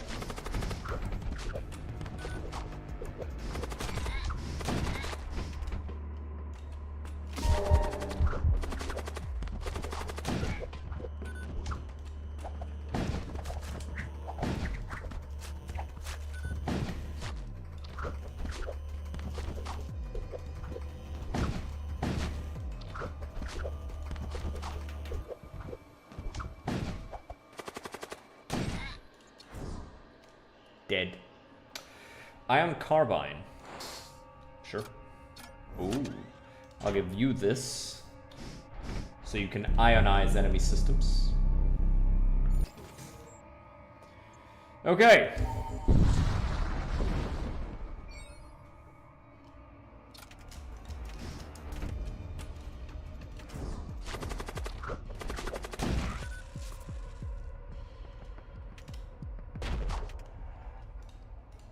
Blast, blast, blast. You go for the demon cart.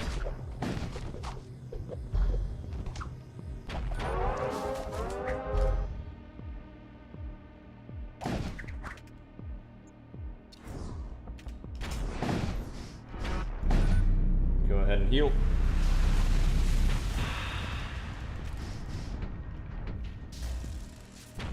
And blow them away. Or miss. Missing is valid. Kind of. I'm not super fucking worried that these guys can't damage us. So. Boop.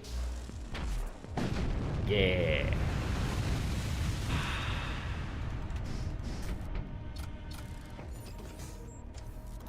I could lean into this, or I could go to the mechanic.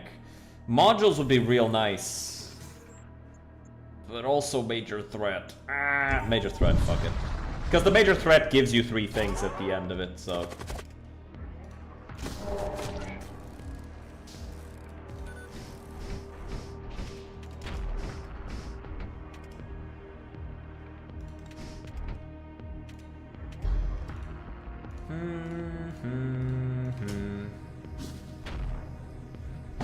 Because otherwise this is gonna hurt.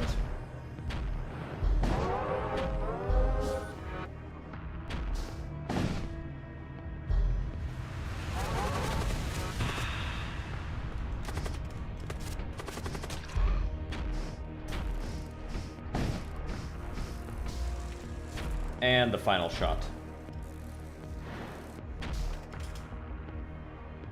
No point in spending these yet, so...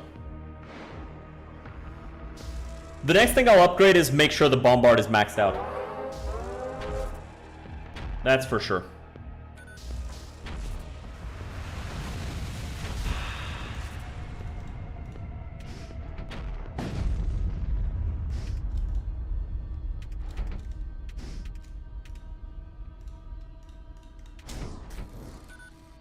Fix that up.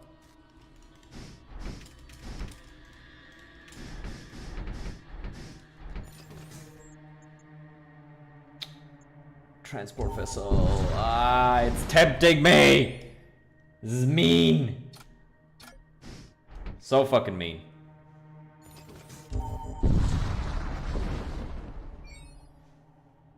One second.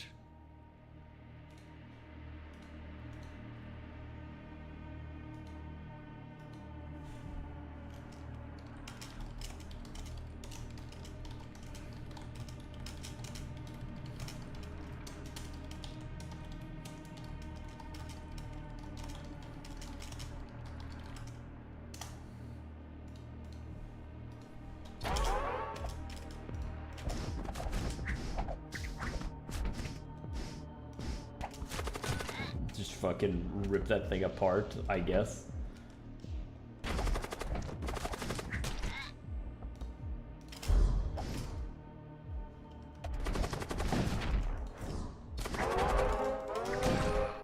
Okay.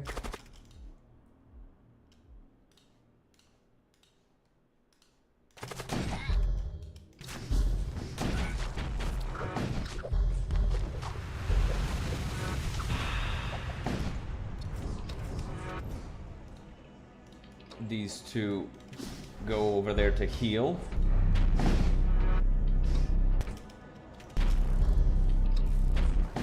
Blast them. Set the penetrator to just fire automatically as well. Auto fire. There's no reason not to. The way I'm using it is just to finish things off. Bro, I didn't know 25 was the same as 100 sometimes. Fucking. Miss, miss, miss, miss, miss, miss, miss.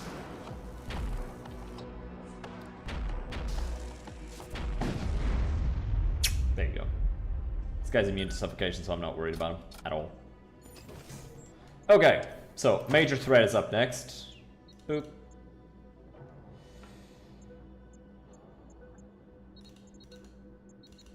I can do this.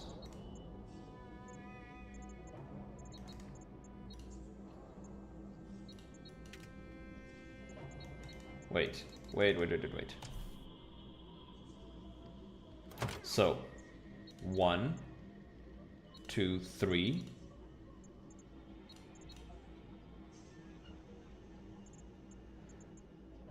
Or I can... Yes, we'll do it like this. This is much better.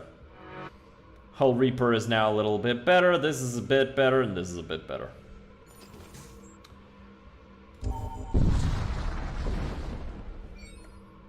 Alright, this is the one that I fought the most. So...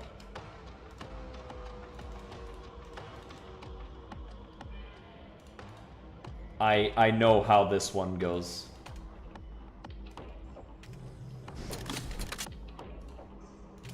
There. Fuck, I missed it. Oh, displacement field emitter.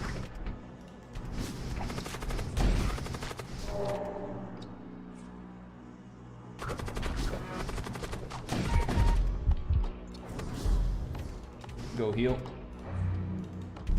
You teleport in here, kill this.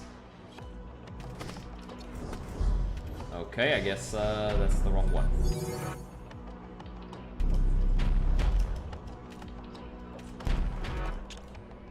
Also forgot to activate these.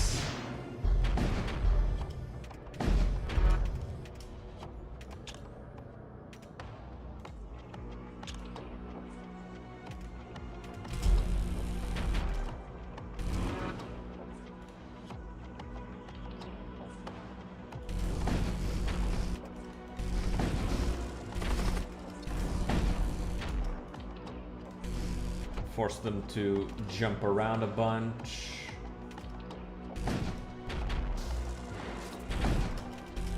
So long as we don't kill the whole crew, they don't get replaced.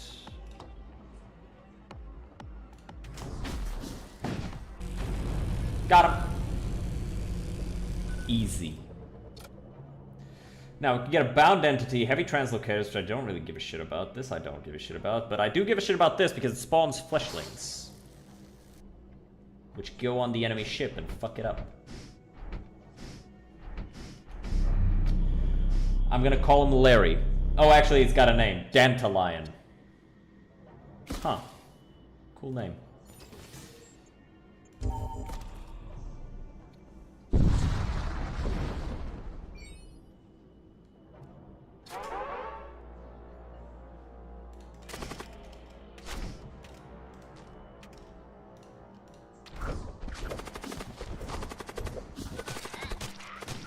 Good job, Dantalion.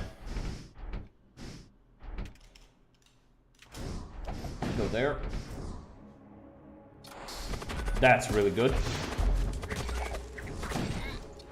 Stacking immunities has to be the best fucking thing you can do, honestly. I don't think there's literally anything better than just stacking a ton of immunities on a character.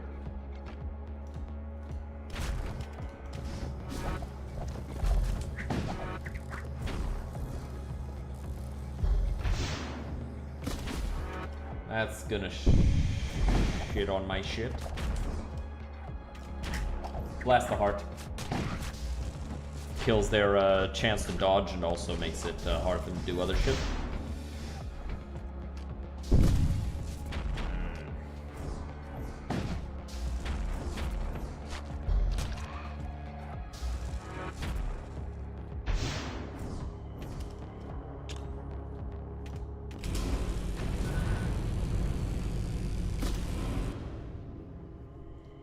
Very nice.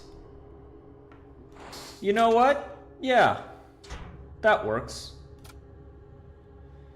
And you can get the pressure suit. Yeah, just like fucking whoop. Just for funsies. We can now actually do some fun stuff. Maybe I should upgrade my weapon systems so that I can use that as well. Ariakine or Forge Enclave. Let's go Ariakine. I'd like to get some blood stuff. Plus, they're easier to fight, honestly. Ooh. Okay. So we either go here, here and then here, or here. I think we're gonna go up. We're gonna go up, get more mages.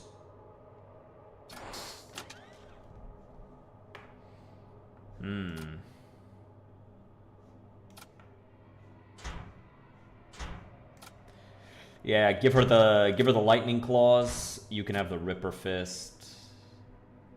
He's got the grab spear. Actually,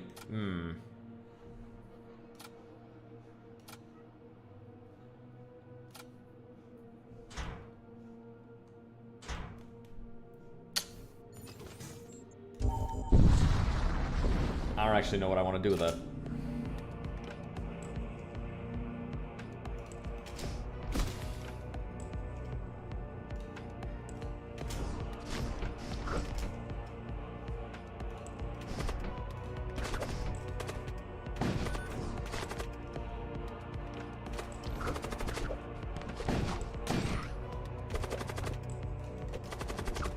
There you go.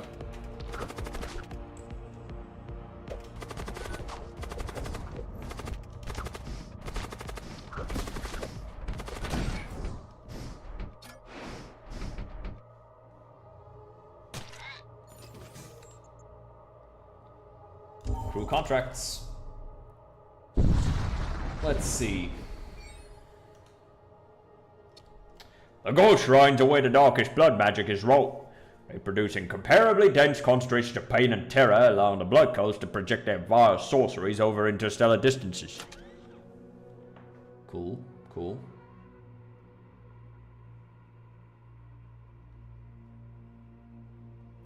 I'll take this as a replacement. And yeah, I'll grab this as well.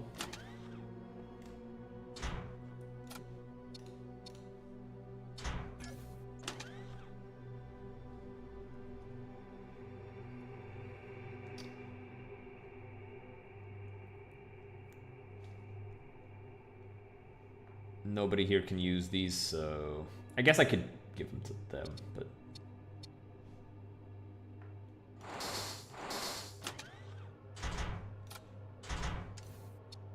sure, why not, you know?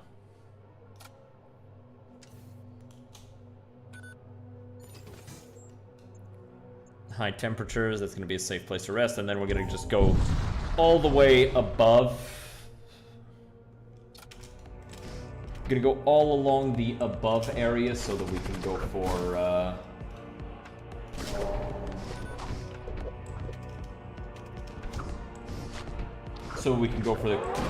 the mercenary place.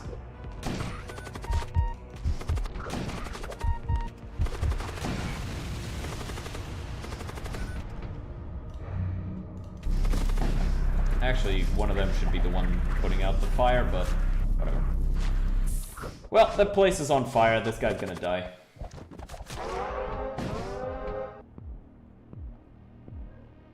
So now we just watch him slowly burning alive. We got dudes that are immune to fire, so we're just gonna use them to put out there for these fires. Die. Burn,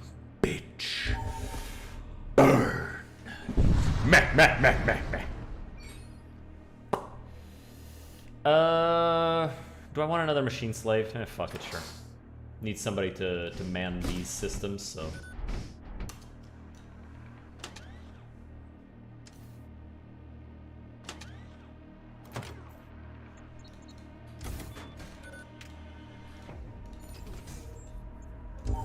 We do have to be careful with this because we don't always want to, you know, pull enemy crew onto our ship.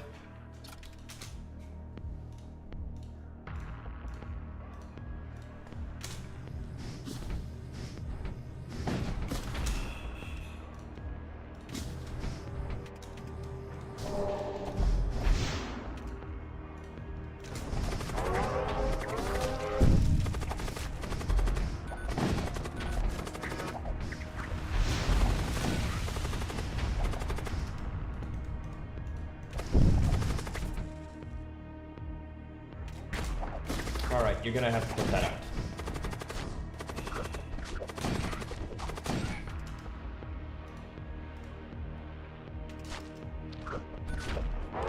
Let's go ahead and pull you into Dantalion's jaws. Cool stuff.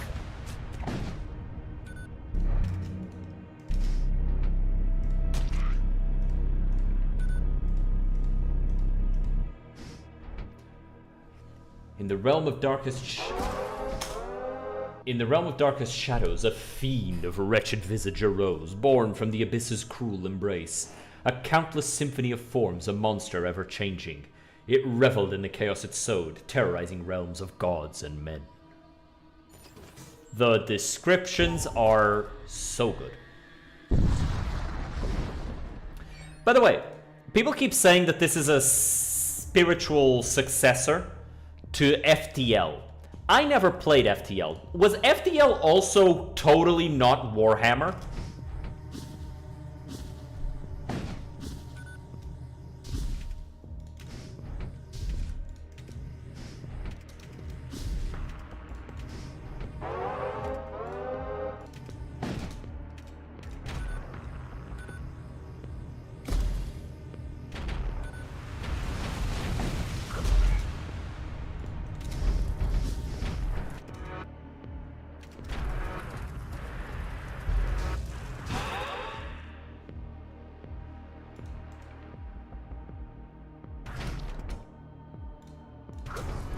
Kill this guy. The fucking thing got in the way.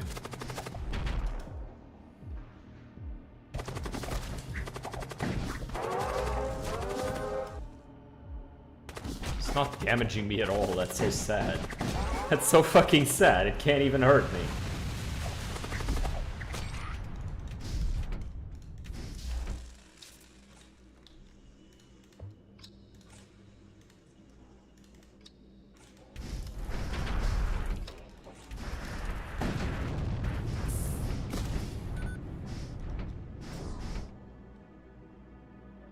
I'll take the munitions. Wait for this to go away.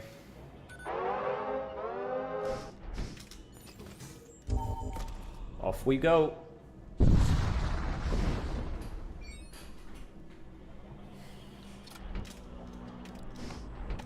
Motherfuckers that I'm the hand of judgment.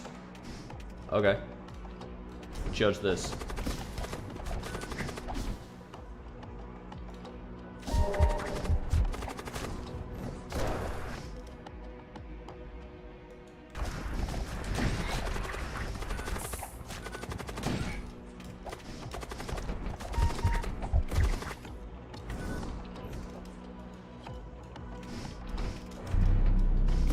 Get these guys back.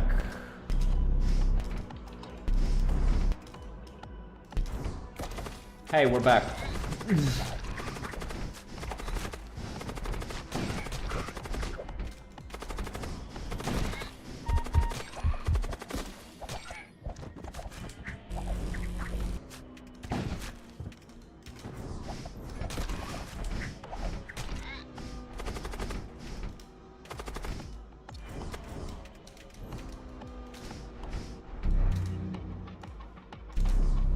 Just her by herself should be enough.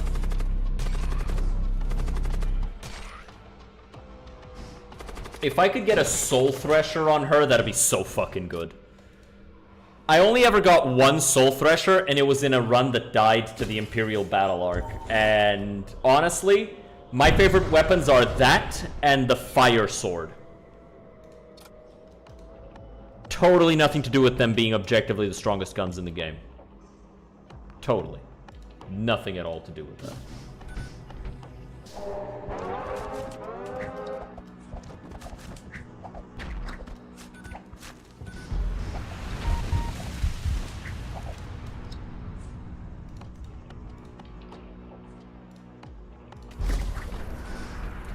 Ad has started.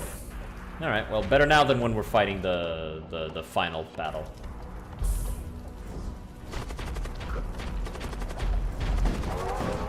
God damn!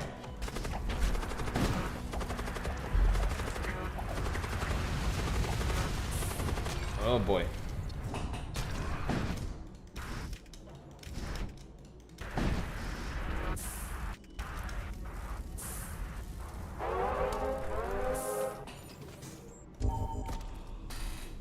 I panicked. I went to the ordnance expert. I wanted to go up, but we fucked up. In the Mavariok, the blood cult brings a cleansing fire to the cosmos.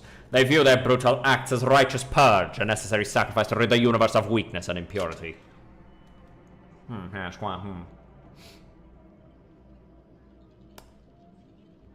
don't want any of this. I guess the saber missile wouldn't be bad. Just a little slower than the other ones, but deals twice the damage. So, it's not bad.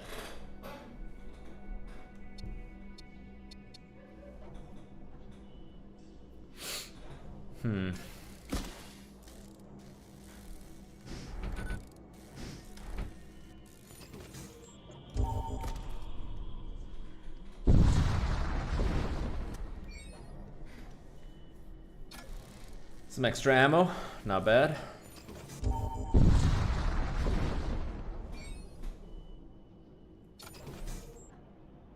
Imperial Sector, let's check it out.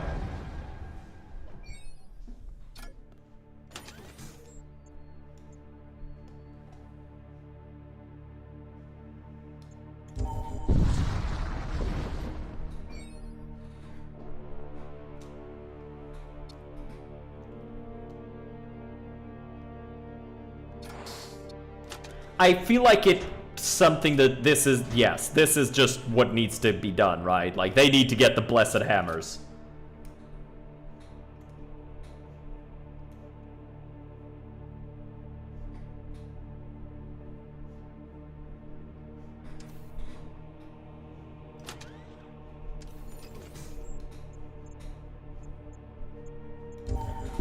We are going to do the pledge here.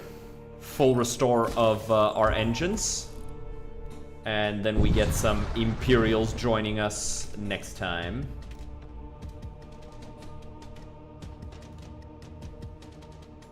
It's a Gladius missile 2 power.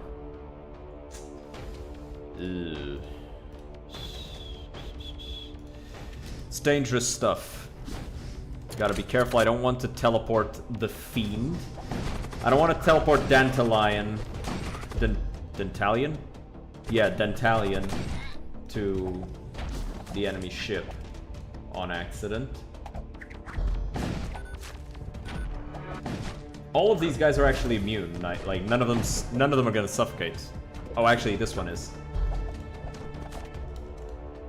Go back home.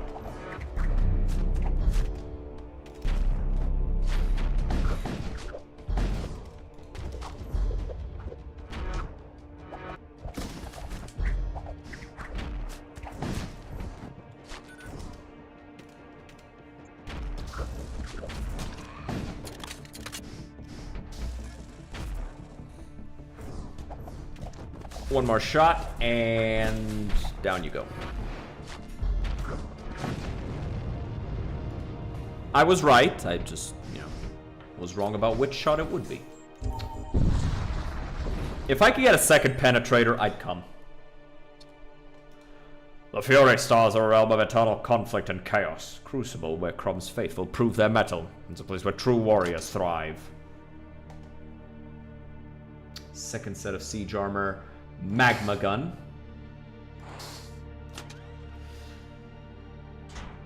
I'm gonna give this to these guys. I feel like they need it a bit more. She really only needs the pressure suit. She doesn't need the extra health, but the extra health is much more meaningful on them. And I'm gonna give her the magma gun so she can hit all the enemies for the full damage.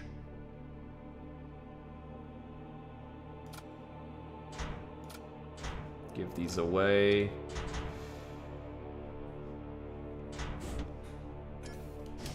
Okay. So these guys are actually like fully equipped with the exact same same setup.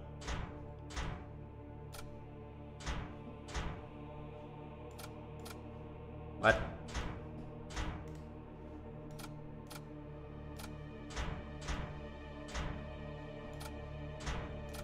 I wanted to have the exact same text. It was weirding me out.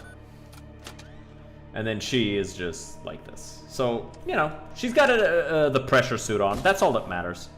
She's moving a bit faster than them, but it's whatever. We're gonna go for...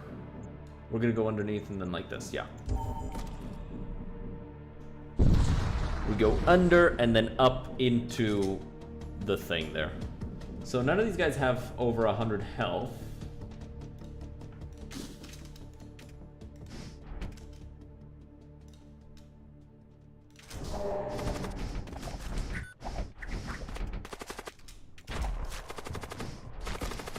Still though.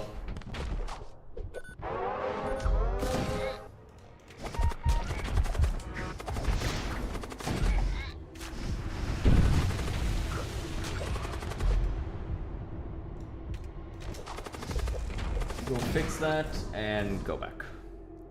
Wrath of Angels, your lances always hit. Oh wow, all of my lances always hit, huh?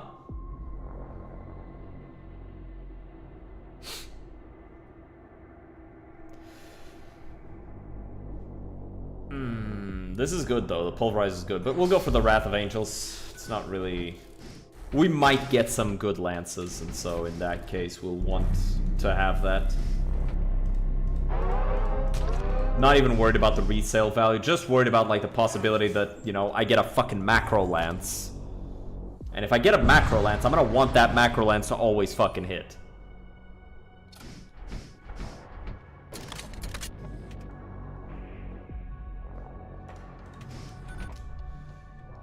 These guys don't have anything super big.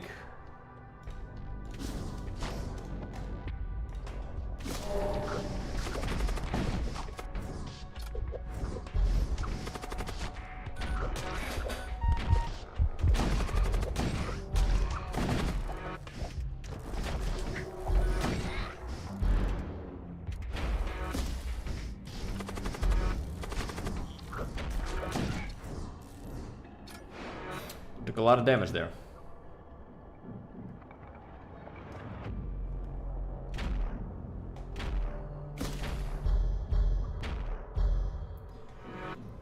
We're really just gonna wait so we can hit it with a Reaper beam.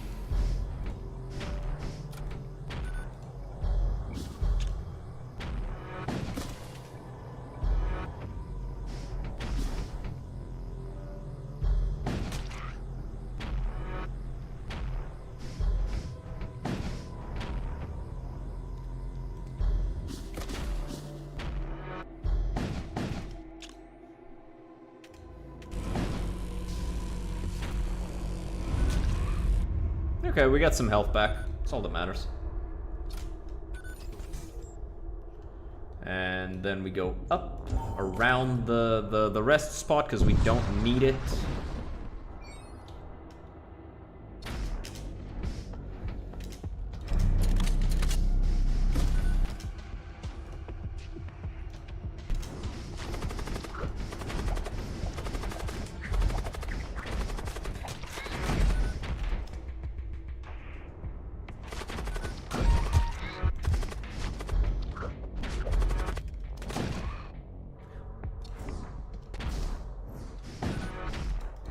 I didn't see him for a second. I was like, did he die? He didn't. We just took damage. We need to upgrade our shields. Because, holy shit, we're taking a lot of damage.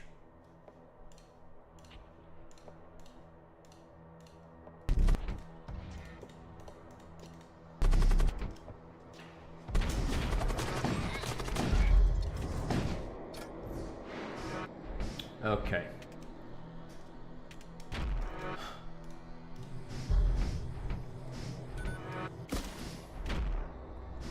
Just keep hitting that shield until it gives in.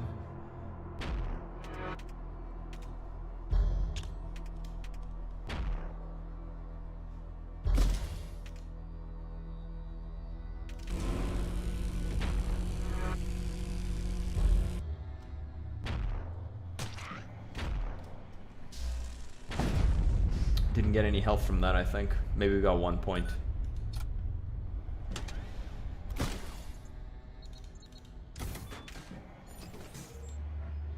Hopefully we get enough resources from the next few like stars systems that we're gonna check. Go kill that guy. Yeah.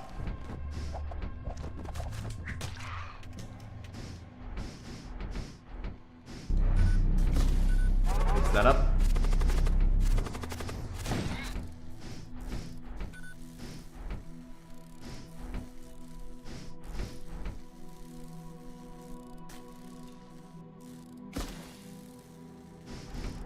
As soon as this is done, we'll go. All right. Let's go.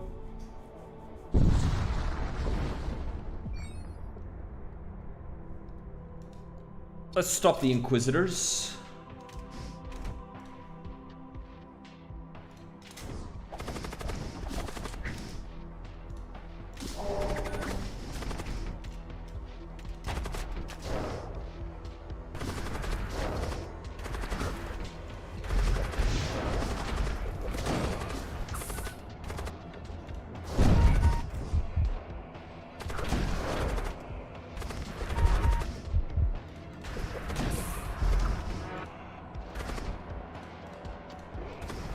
My God, dude.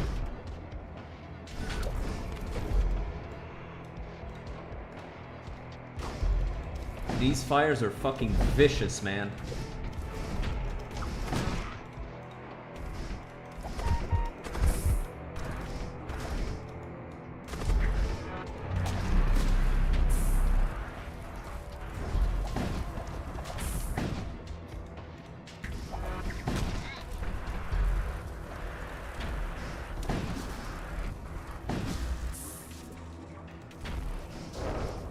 Fucking shit.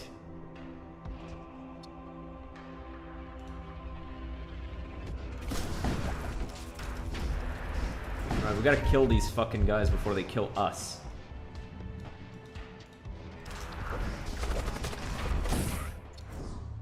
Okay. Son of a...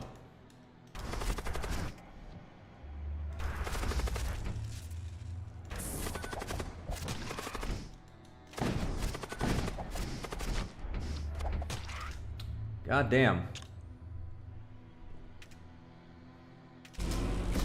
Let's get some health back if we can.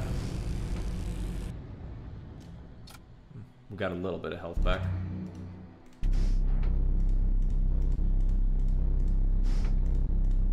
Not an insane amount of health, but some. Let's keep going.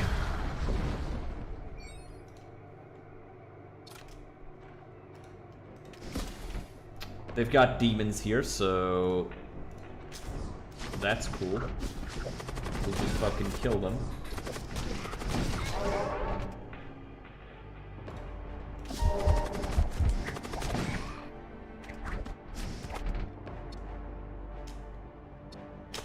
What the fuck?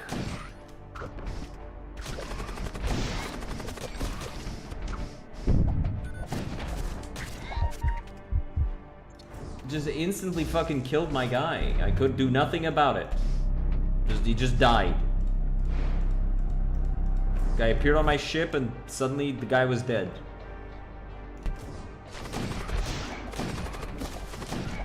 And I'm not even mad about the husk, I'm mad about this.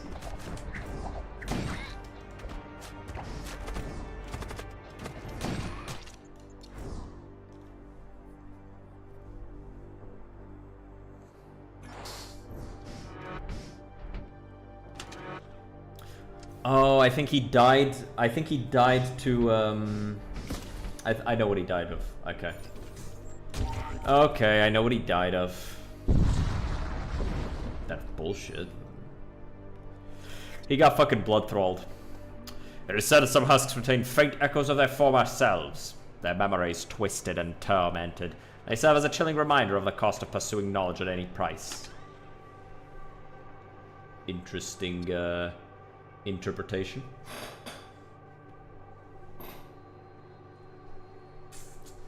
Imperial Magister wouldn't be bad.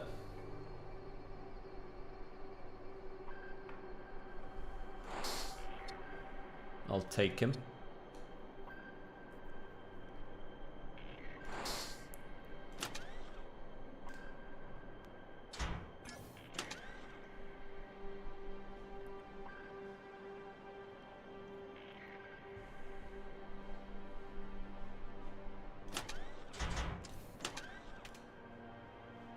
Don't have enough.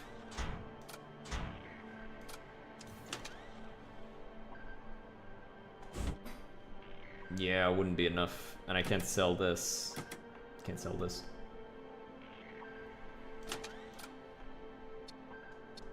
That's fine. A healer is nice.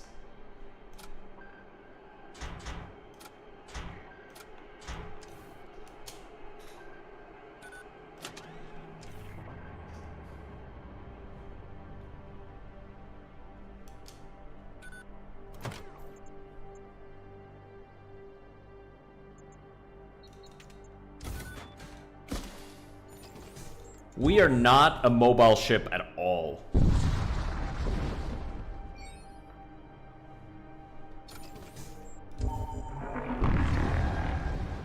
Be nice to have a couple of things to throw at enemies when the fighting starts. Summons are nice. Summons are like top thing that you want to throw at enemies. Systems, modules. I want some modules. Some modules would be nice. Let's go here and repair the ship.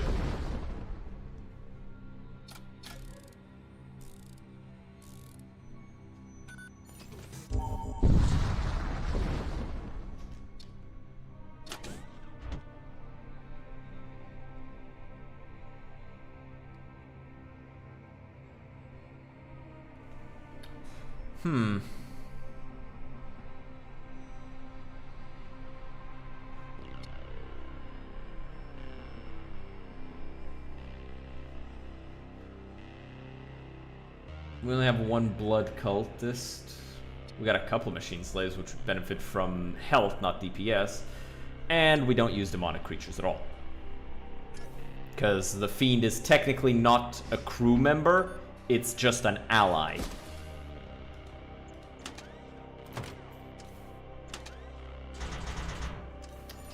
Oh well, we're more than strong enough to take on the last ship once we actually activate all this stuff.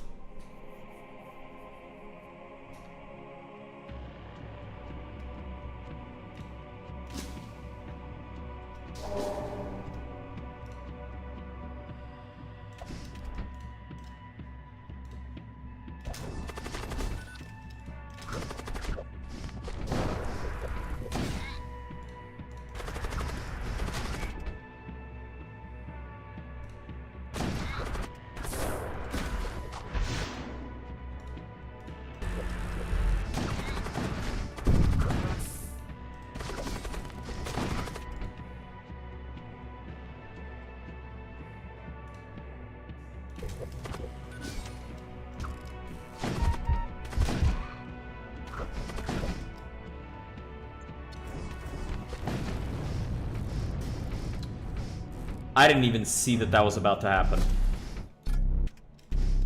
I would have been so fucking upset. Dying this late. That was way too fucking close. Holy shit. I would have been so upset.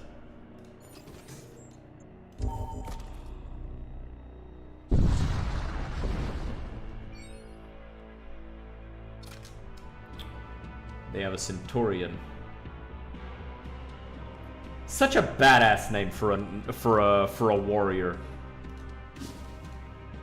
The Centurion.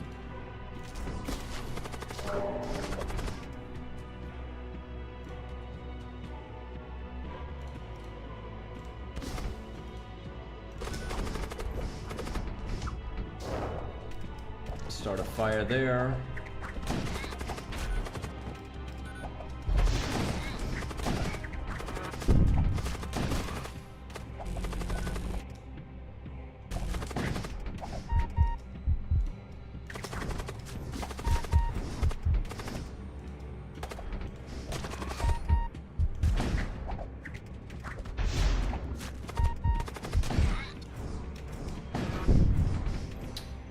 Bro, imagine if she'd fucking died from that. Oh my god.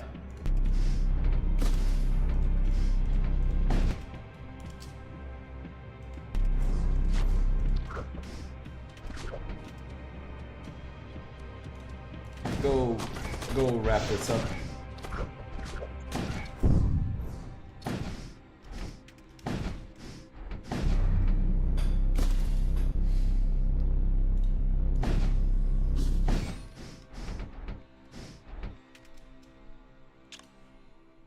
Let's try and get some healing off of this. Alright, 2 pips of healing. Nice. Can't upgrade any of this because we don't have the power for it. We can upgrade this. Alrighty. Who's ready? I'm not.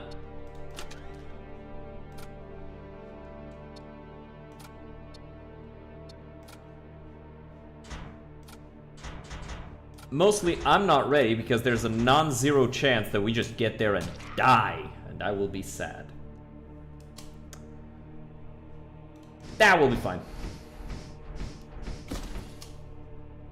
Alright, let's do this. Yeah, I forgot that it was this one. This is the easiest one, only 2 guns. I feel like this one and the Imperial Battle Barge should have switched in terms of difficulty, right? Because this is such an easy ship to deal with.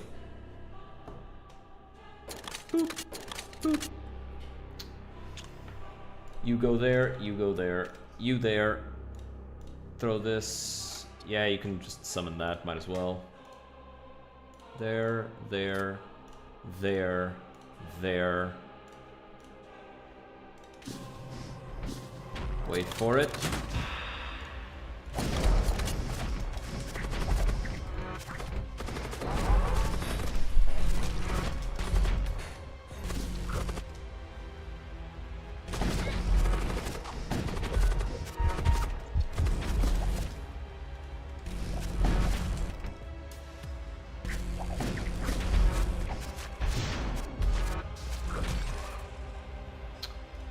Okay, there, go, go.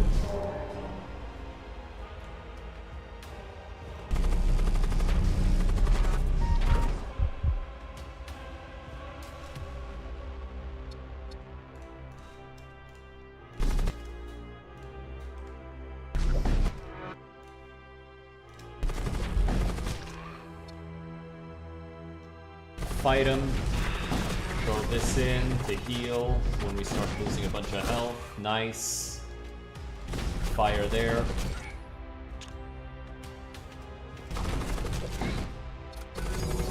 Okay. Get out.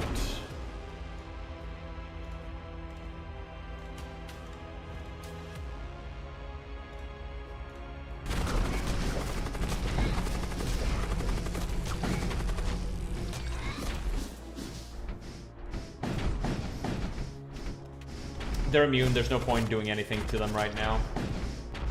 Let's clear those guys out though. I don't want them fixing it.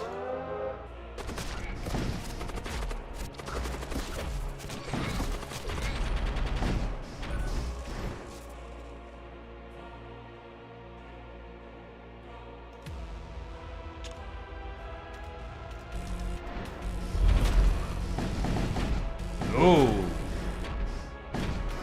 Ow. Uncalled for.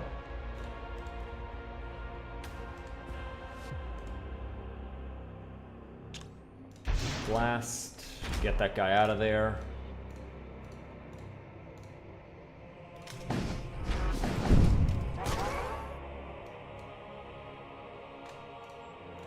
Go help. Heal. right there. Back to your original positions. Got him. Got him. Enemy has been vanquished. We unlock Torment 3 and the Fortress Bane. Very cool. I hope we get, like, special endings eventually. Like, tied to each of the cults. So, like, Imperial Machine, Death, War, Blood, and even maybe a Raider Outlaw ending as well. But, everybody, that's gonna be it for today. It's a bit of a shorter weekend stream. We don't usually stream on the weekend, so I hope you enjoyed. Everybody who's new, make sure to follow. Everybody who's new on YouTube, make sure to subscribe. If you would like to support the channel directly, you can support it with subscriptions on YouTube, with subscriptions on Twitch. We're trying to get 1,000 subs on YouTube so we can get monetized. A lot of things are happening. Other than that, look forward to the scuffed Gothic remake video on YouTube, and I'm also going to be making a bit of a how-to guide on D&D next, so look forward to that. It's going to be about murder hobos. That thing that all of the DMs on Reddit and Twitter talk about as if it was the end of the world. We're going to be talking about that. But first, I'm going to drop you guys off, and now I'm going to go, and I'm going to go play D&D on my own. So, not on my own, with my own friends, but off stream. So, I will see you guys next time. Dropping you off with Banana Juju. She's playing Skyrim. Have a good one. Cheers.